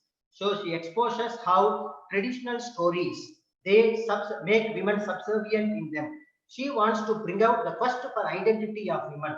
So universal themes like freedom, independence and desire of women, these things are incorporated into these texts. Chitra Banerjee in her Palace of Illusions, again a feministic lens. So, but it's set from the perspective of Draupadi. See, in traditional Mahabharata story, Draupadi didn't have voice. Whereas in this one, Draupadi reveals the story where Mahabharata ends. So she discusses, even Chitra Banerjee discusses other marginalized character in this. So how women approach history, especially in mythology, that's proved in these two novels. So far I have done with those things. Now I move on to drama. In drama, I will make it fast. So in myth in drama, see, drama, comparatively, drama holds different scope, different perception of myth. In T.P. Kailasam's works like The Fulfillment, The Purpose, or Kichaga, you find the use of Ramayana and Mahabharata again. But what is the difference? See, now my perspective is how mythology is transformed. This is what you need to understand in these writers. In one of his plays, that is The Fulfillment, as well as in another play, The Purpose, who is the main character? It is not Arjuna. Rather, it is Egalaivar, who is a downtrodden. Even in another play, The Curse, it is Karna who occupies the central role. So that means Drona, Arjuna and the Pandavas are pushed to the background. This is how the writers, they are trying to show how mythology has to be subverted. So see the quotation here. According to Kailasam, Yegalaiva should be given chance to speak. See, he brings out the mindset of Arjuna thus. He says, Arjuna, your silly pride in your caste only reveals because you are born an Arya. He says Arjuna was influenced by casteism, then it is a sure sign of his weak head. So only weak people use caste as a recourse. This is what Kailasam reveals. He says, Mother always says, pride in one's caste more than in one's power to do good is the surest sign of your weak head. So how Kailasam uses is the text to subvert casteism, which has formed a perennial source in mythology. So myth has to be restructured based on the modern needs. Tagore, you find Tagore a unique blend because in his the genius of Valmiki or Chitra or Chandalika or sacrifice, you find mythology given a new twist. In genius of Valmiki, it is a sacrifice. See, Tagore doesn't believe in traditional worship. Rather, he makes his character proclaiming the necessity of reforming the abnormalities present in our religion. That means here in this play, you find Ratnakar. He is the murderer, cutthroat murderer, who is interested in sacrifices, animal sacrifices, as well as human sacrifices, so as to appease the goddess Kali. But here, Saraswati enters. Saraswati appears before Ratnakar. See the use of Saraswati by Tagore. Saraswati as a goddess of knowledge and wisdom, she cleans the of Saraswati. His consciousness evoked by a wailing bird. The bird, the pair, the beloved bird, one of his pair is killed by the hunter, and then the left out bird waits for the lost bird. So it kindles the consciousness, as well as Saraswati evoked his consciousness. So in a sense, there is a regeneration of sacrifices. In another play, The Home and the World, there is protagonist Nigilesh. He doesn't believe in animal sacrifice, whereas his friend Sandeep encourages him to kill animals. So how the myth of Kali is used to show the mass, that is the failure of understanding of mythology. So here in this play, you find how illogicality of a community prevails in that case. So it is a kind of awakening, that is awakening of our consciousness towards animal sacrifice. Chitra, one of the beautiful plays which we have to admire. See, again, Chitra was taken from, it was a minor incident in Mahabharata, but Tagore uses that minor incident and then makes it an one-act play. But still, he totally changed the situation what we have in traditional way. In this play, you find Chitra having extraordinary power. That means he relies on the his own creative power. Chitranaga has she lacks the feminine charm, so she is impressed by Arjuna. Arjuna is an exile in the forest. Chitra is much impressed by Arjuna, but Arjuna is not impressed by Chitra because Chitra is not beautiful. So Chitra plays to the goddess of love, Madana, to grant her a boon, that to become beautiful. So Madana also grant her the boon. She becomes exceedingly beautiful. Now Arjuna is impressed. Arjuna is deceived. They live life as husband and wife, but her consciousness is awoke. Tagore wants to say, beauty shouldn't be a conqueror. So Tagore wants to portray to Chitra. Now Chitra wants to reveal the truth to Arjuna. So finally she discloses, when there is a situation of war, she discloses her identity, whereas Arjuna on the other hand too, he accepts the real Chitra, that is Chitra in spirit, not Chitra in beauty. So that is the difference between traditional Chitra as well as Chitra in Tagore. Chandalika, again, this play also everybody knows the Buddhist mythology is used. Here the character Ananda, he asked water from Prakriti, who is an untouchable girl. But this girl is much impressed by Ananda and then she desires to possess Ananda. It is not just a physical possession, rather she wants to transform casteism. So by marrying Ananda, a high caste man, this low caste lady wants to transcend caste. Such is a bold step used by Tagore. Here, in fact, the mother, traditional lady, she asked her daughter, "Why do you get so excited, child? You are born slave. It is the writ of destiny who can undo it." Mother is asking Prakriti, her own daughter, I cannot influence the hero, that is Ananda, I cannot entice Ananda. Whereas Prakriti, she the reply given by that girl. Mother, I tell you again, don't delude yourself with self-humiliation. It is false and it is a sin. Plenty of sales are born of royal blood, but I am no slave. So she says there are plenty of born family, but I am not a gender. So she declares it is not one's birth that declares caste. So it is a bold declaration of abolition of casteism. Now I move on to another playwright, Aravindo Ghosh. Aravindo Ghosh uses his play Perseus the Deliverer, but see the beauty here. In this also he uses a myth. There is a myth of Perseus. In tradition, the difference between traditional myth and the myth used here. How Aravindo transformed the myth. In traditional myth, there the lady, that is, she suffers. She is expecting a prince to save her. Whereas in this play, the heroine doesn't wait for a male hero. She transcends her own situation. There is no more waiting for traditional Perseus. She becomes herself a divine power. She transforms her condition. That's how. No more waiting for man. A woman can transform herself. This is what is proved from the traditional myth. Girish Karnad, the final force. Girish Karnad is compared to all other playwrights, the one who explored mythology in all these plays. That most of the plays, that is Girish Karnad. That's why I didn't pay much attention. Everybody knows about Karnad. Most of his plays are dependent on Mahabharata. I have chosen two plays here, Yayati and then The Fire and the Rain. The difference is in Yayati is this is not a traditional portrayal of myth.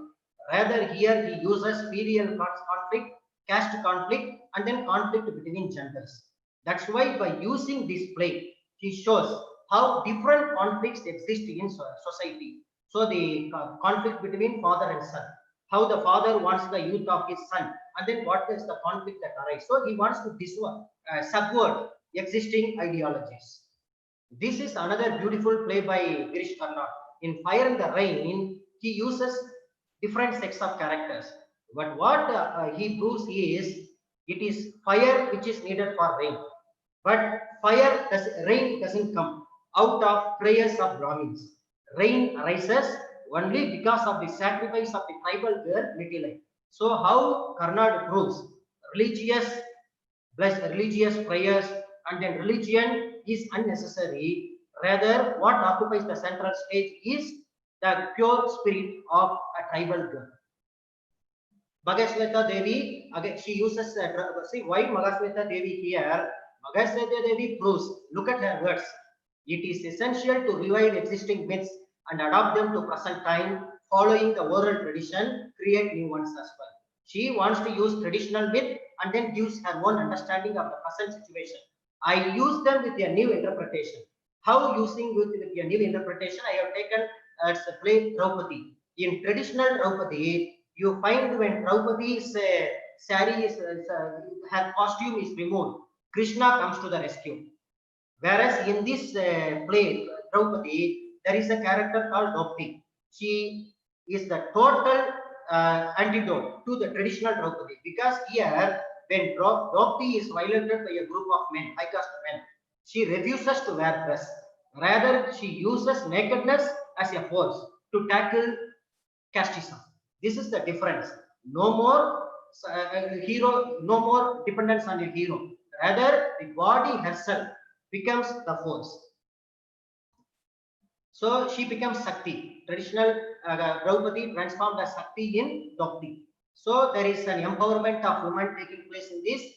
Traditional Draupadi wanted divine male power.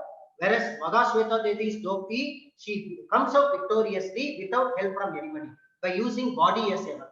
This is the difference. Finally, I am moving to, this is about mythology, how mythology is treated in contemporary times. See here, total transcendence of mythology in these writers. So far we have done traditional literatures. Now we are going to have certain works, just certain works, which are totally different from traditional portrayal. Some of the works include Shiva Trilogy by Amish Tripathi. In this work, you find Shiva as a human being, that is in flesh and blood. He says Shiva is not a god in this trilogy. Rather, Shiva has become a human being. That is the difference in Even time permits, you read these works. There are 3 works written by Amish Tripathi. Again, Shiva is used to believe the theme mythology used in traditional Shiva stories are supported in these 3 books. Next author is Sharath Kumar Raju. He used his Winds of Hastinapur. See the storyline.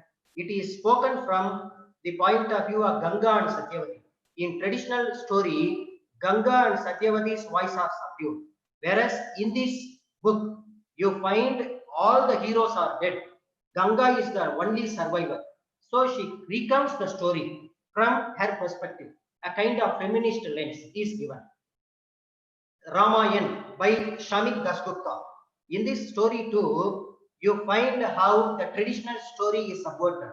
So he says, some changes he has made is Rama is sent to exile because of a temporary ceasefire. Again, Sita is invented with magical powers in this. Right? So total distortion from the traditional story. Anand Neelakandan wrote Rise of Kali. Here he says, he brings out, in fact, he has signed a memorandum with the producers of Bahubali movies. That means he is making stories out of Bahubali series, like Sivagami's Rise of Sivagami and all. He has written this novel Ajaya, that is Rise of Kali. That you find Duryodhana is the hero. It is not traditional Pandavas, rather Duryodhana becomes the hero. Why Pandavas are ostracized? Because Pandavas are shown as followers of casteism, whereas Duryodhana, representing Kauravas, they believe in equality. That's why he makes Karna son of a charioteer king. They follow merit system. So in fact, Anand says he is inspired by a traditional story circulated in certain parts of Kerala. In certain villages in Kerala, Duryodhana is worshipped as a benevolent prince. It is also believed Duryodhana constructed a temple and then he made an outcast person as the priest of the temple. So the existing myth made Anand to write a novel on Duryodhana. In Devdutt Patnaik, there is a novel Pregnant King. In that novel, the mythology is married to management studies. See the beauty. Gender roles are inverted. Again, characters taken from Mahabharata, but there is a re-examination of genders. There is no male-female binary in this. So in another text, My Gita, he demystifies the text because he makes readers to understand the purpose of teachings. Amit Majumdar in Sitayana, he makes the work from Sita's perspective, not from Rama's perspective. Then in Kavita Kane's Lanka's Princess, Sita becomes the heroine again. So again, Supernaka arises. In traditional story, Supernaka is portrayed negatively, whereas in this voice is given to Supernaka. That is how these writers modify myth, mysticism. Mysticism, with 10 minutes, I will wind up mysticism. Mysticism, why I chose mysticism in a separate thing. Myth is different, mysticism has to be handled differently. See, beautifully, mysticism can be assigned. It came from a Greek word, again, like mythology. The meaning is, it is the science of the absolute. That is the union with the absolute. So, who is a mystic? He wants to attain union with the God. It is not knowing about God. Whereas mythology is knowing about God, mythicism is a kind of experience with God. It is an actual union with God himself. That is the difference. Again, it is a baffling experience. The mystic gets world consciousness by transcending human consciousness. In fact, they negate in mysticism what happens. In mythology, you accept your mind. Whereas in mysticism, you transcend your mind, you negate your mind. They enter into some other realm. That is not, you cannot say them they are madmen. Rather, it is supra consciousness. There is always a conflict. It is complete intelligence free from all sorrows. Positively, mysticism, it is not an opinion or philosophy. It is a kind of not an opinion or philosophy. Rather, the essence of mysticism is everything in this world is temporary. The soul alone is eternal. So, by using the eternal soul, it is the duty of humans to experience God. That is the main idea of mysticism. I used only poetry to explore mysticism because poetry offers much scope. Just 5 to 10 minutes, I will wind up. In mysticism in contemporary Indian poetry, there is a special flavor for mysticism and contemporary poetry. I use a quote by Raghunath. In contemporary poetry, you find mysticism or myth and mysticism are both connected. But the study of myth and mysticism in Indian English poetry is a complex activity. You cannot demarcate one from the other. The poets I have chosen, two sets I have used. One set, Nizim Ezekiel, Ramanujan, Torugar. Their focus is only on myth. I want to make you understand how myth is different from mysticism. Then there is another sect, Aravindo, Tagore, Sarojini, and then Srinivas. They use mysticism. Let us see how myth is different from mysticism. Nizim Ezekiel, in his Night of the Scorpion, he uses only myth. Myth means what? Tradition occupying myth. That's all. How myth lives in tradition. That is used by him. So this poem shows Indian culture, its tradition as well as myth followed. One example of mythology or the belief of these people, they believed when the scorpion moves, the poison and the mother's blood would improve. This is the belief, that mythological belief. So how these rustics, they are gullible based on this on the influence of mythology. So Nizim Ezekiel, rather than focusing on mysticism, in this poem his focus is on myth. So this poem, you find the rustic people, they wanted to remove the pain by understanding that is maybe the sum of evil balanced in this unreal world. Against the sum of good become diminished by your pain. This is the gullibility of these people. In another poem, Enterprise, here it deals with mysticism too. How mysticism? See, generally in mysticism, it is about journey. Mystic writers, they rely on journey, human journey, physical journey or mental journey. This one deals with both. So the narrator makes a movement, that is enterprise. But ultimately what he finds is, he lands where he started. So he understands the place he reached is no way different from the place he started. So whole journey, we are not going to learn something new from our journey.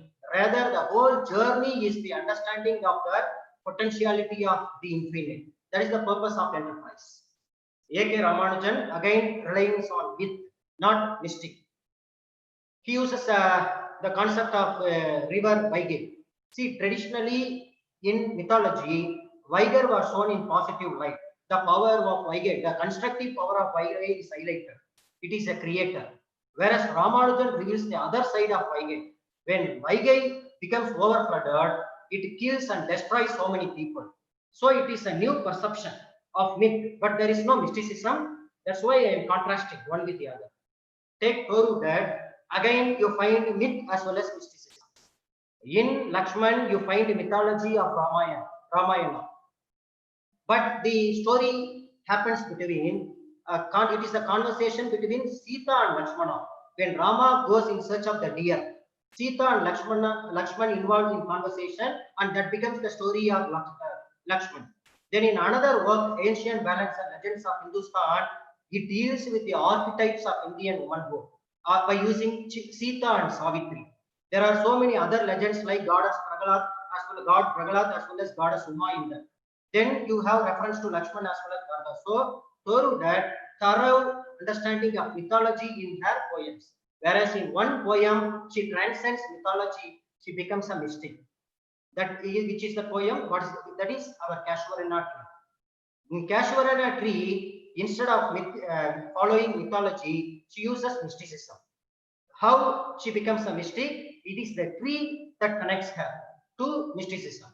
The tree brings her the memory of her childhood, and then it connects her to the persons whom she lost.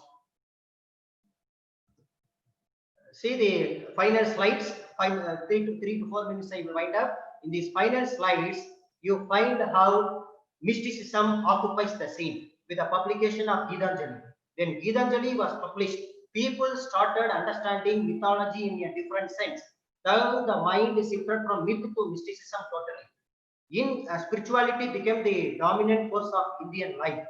They started using Indian myth, legend and history, and then they resorted to mysticism rather than find occurrences.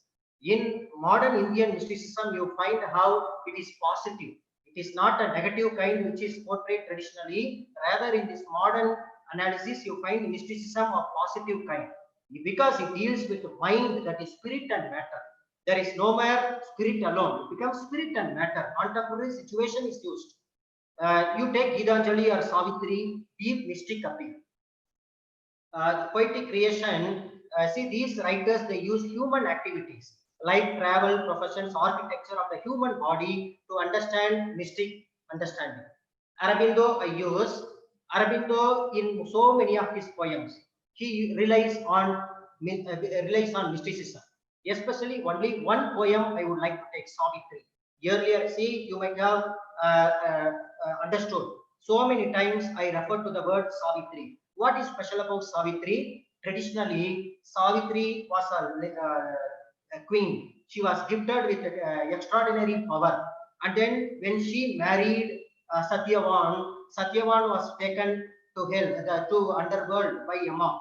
Whereas Savitri perseveres Yama. Yama could not stop Savitri from entering his place. Savitri, because of her penance, because of her power, she overpowers Yama and then gets her husband back. Same thing happens when you take the novel Serpent and the Rope. There, Madeline, wife of Rama, fails to save her husband. Whereas Savitri, another lady, she was an embodiment of Indian culture. She assists Rama to achieve perfection in life. The same kind, Savitri is used as a divine force. Maybe woman being used as a creator. How woman brings out the life of man. How woman helps man in attaining peace as well as understanding of human life. But Aurobindo transcends that concept. He uses understanding of God, reality of world, everything he explained through this poem. It is a metaphysical poem too. Romanticism and mysticism combined in Savitri. It is perhaps the most positive work, powerful artistic work in understanding man's attaining towards absolute. Aurobindo, again in Rose of God, he uses so many symbols. The rose is being used as a symbol. It is used for describing bliss, light, power, life, and love. In another thought, the parasite also, spiritual planes are explained. Tagore. You find Tagore as a mystic in Gitanjali. Everybody knows about Gitanjali. But Tagore's understanding of God is totally different. Tagore strongly believes God is not in the closed temple. He asks, open your eyes and see. God is not before thee. Then where is God? He is there where the tiller is tilling the hard ground. So for Tagore, mysticism is mingling with the people. So humanity is mysticism to Tagore. That's the difference between traditional mystic and Tagore's mysticism. In Gitanjali, you find God is Satchit Anand, that is, He is present everywhere. We have to just open the eyes. So, in fact, God has chosen, according to Tagore, God has chosen the soul of humans as His bride, and the marriage has already been completed. You need not seek God. You need to open your eyes and feel His presence. That is what the philosophy Tagore proposes in this poem. So, mysticism implies opening our eyes and feeling God. That's all. You need not search for God.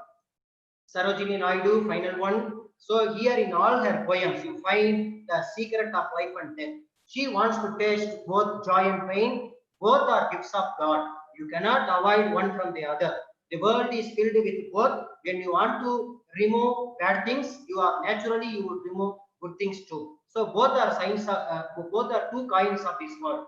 That is what I say. Though it is mysticism, though it is mythology, it contains so many negative things. There is no avoidance of myths. If you avoid a myth, naturally you would be avoiding the health invigorating juice. The veins, the human Indian vein is filled with myth, and then it is mythology that unites all people. It gives energy. When you try to do away with mythology, naturally you will be doing away with the invigorating force too.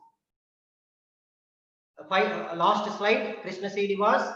He is the modern contemporary poet who has written so many poems exploring his mythical aspect. So he tries to experience supra-consciousness through poetry. Again, there is a kind of Indian sensibility as well as spiritual feeling in his poems. According to him, knowledge of Vedanta, Upanishad, Bhagavad Gita, and then pantheism, Muslim philosophy, these are all occupying the same plane. You cannot distinguish one philosophy or one sect from the other. It is unity of these diverse things that give understanding to humans. So he says, Western materialistic values, we have to discard these things and false spiritual values of the East. Despair not, you and dust alone must fix the lease of rigmarole and hush the wrath of wormy wars. Crack its trippers in an iron tomb, its keys buried millions of fathoms deep. So that means, what is the ultimate idea he has given? Come out, you scrap the past, get the gist. That is the ultimate idea given by him. So in conclusion, it is the prerogative of only Indian experience. If you have proper eyes, proper understanding, and then you have proper, that is a broad mind to analyze mythology, only then you can understand the glories of Indian mythology. All the time, if you are criticizing, if you find only the negative things, naturally you lose your scope. There may not be with myth itself, it is a belief system. If you take it positively, if you rely on that, you are able to scrap the layers. Otherwise, your myth will always be a questionable one. It depends upon one's mind to accept it or to deny it. But like many critics, if you deny mythology, you deny understanding of life itself. Because myth alone transcends reality. It is a complex thing. As per Freud as well as Carl Jung, it presents in the unconscious, subconscious as an archetype. So you cannot transcend archetype. You are part of the system.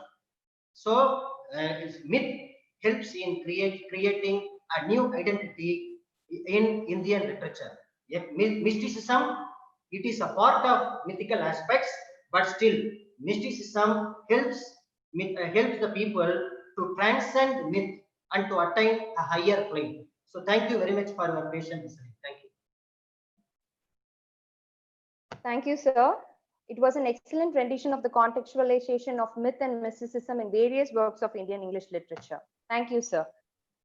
We have a question from a participant. It is addressed to Dr. Marx. Sir, shall I read the question for you? Yes, please. Mr. Murugan would like to clarify whether we have any exclusive literary works of religiously converted people, sir. We have an exclusive body of works for diasporic people. So similarly, he would like to clarify whether we have any exclusive literary works of religiously converted people, sir. Yes, I mentioned in my talk Madhavaya's Clarenda. It's a work which deals only with conversion process, how a human body is converted religiously, the spiritual migration from one set of belief to another set of belief, or one faith to another faith. Of course, there are quite a few other works where you find conversion not as a predominant theme, but as cross references. But primarily, work that deals with conversion as an emancipatory mechanism is Madhavaya's Clarenda. It's an English novel based on a pre-colonial, a colonial encounter with, an Indian girl, her encounter with the British colonial master. That is there. Yes, sir. Thank you, sir. We have got no more questions, so I guess we'll move on to the next thing. Now I request Dr. K. Sangeeta, Assistant Professor of English, to deliver the vote of thanks. Over to you, ma'am.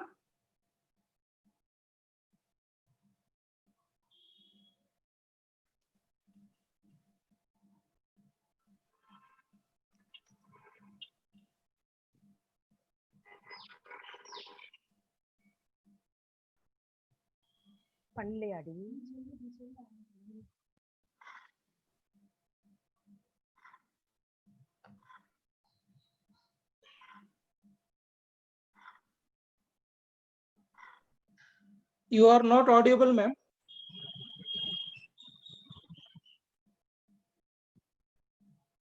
Am I right, Dr. Kumaran, sir?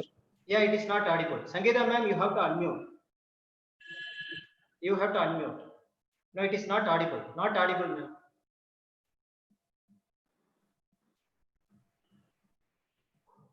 Not audible. Otherwise, you have to reinsert your thing. It is not audible, ma'am.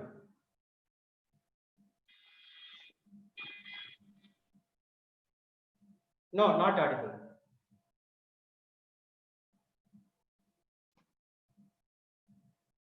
Not audible, ma'am.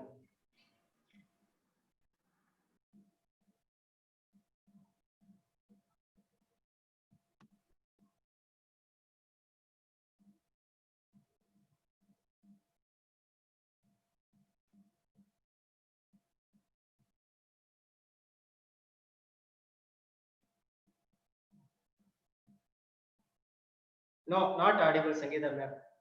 Somewhere. No. I think some network issue, madam. Otherwise, you can rejoin. Otherwise, not audible. You have to rejoin, I think. Network issue might be. Log in again, ma'am. When you log in again, it will be sorted out.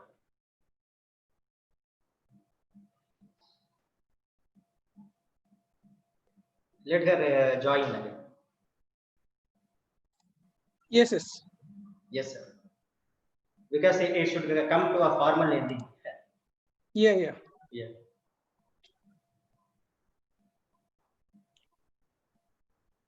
If the issue remains continue, then we can ask or we can request Dr. Ramaya ma'am to. Sure, sure. Someone else can do. Yeah, sure. Yes.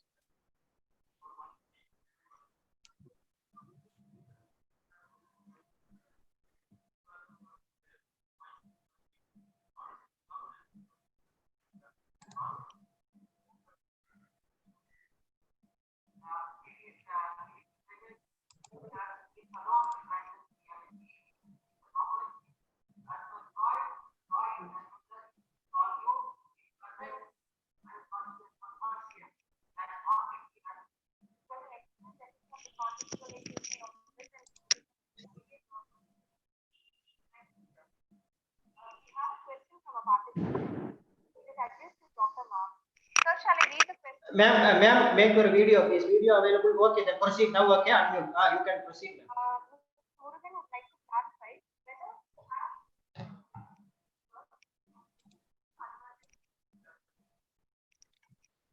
have an exclusive body of work for diet portion. And clarify whether we have any exclusive debate work conversation.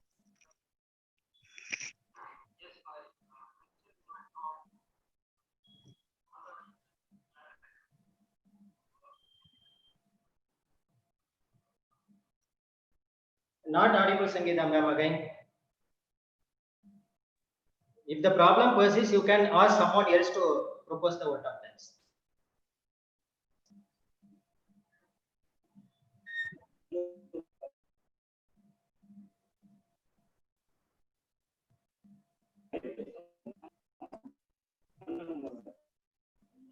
Hello.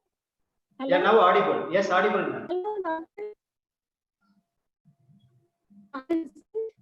And I have a question to Dr. Kumaran.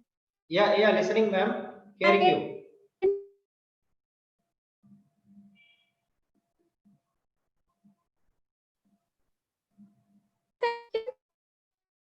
Ma'am, your voice is not audible. It breaks. Voice is not audible. And Net problem. yeah. Yes. It breaks, ma'am. It breaks. What is the role of myth in postmodern literature? Can you throw So far, so light many. on that? That is what, ma'am. Postmodern. Yes. Postmodern literature. It suffers with. That means traditionally, myth was considered a sacred text. People were afraid of exploring myth. But now our modern writers, they no more rely on the sacred notion of myth. They want to break myth. For example, the voices that were not given in traditional mythical stories, They are now made to speak. I gave so many examples how Sita is made to speak, how Duryodhana is made to speak, how so many people, whoever was subdued, they are given voice. That's in fact, the feminist lens. That is what attracts me so much. All the subdued characters are given voice. Again, another thing, the gods are not somewhere away from humans. They are shown as part and parcel of us. In fact, our humans can become gods. That's what they indicate. Especially in Shiva trilogy, Shiva is ordinary human being. So even you take Chota Bheem series we find that is part of Mahabharata. The Bheem himself, he represents comic character but taken from mythology. So how these people are connected to our present day times. So I mean, again, when you take Salman Rushdie, that is the beautiful explanation we can give how to use myth so as to choose our portray our postmodern times. So postmodern times doesn't have any values, or values are disintegrated or confused one.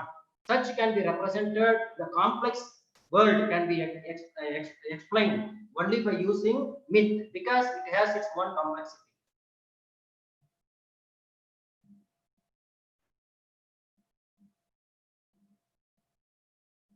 Sangeeta ma'am.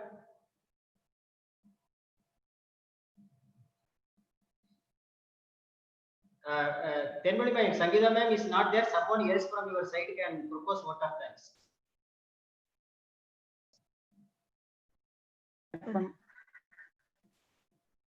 Hello. Sangeeta ma'am, now audible. You can proceed. Yes. Now it's okay. Sir, I'm using my mobile, sir.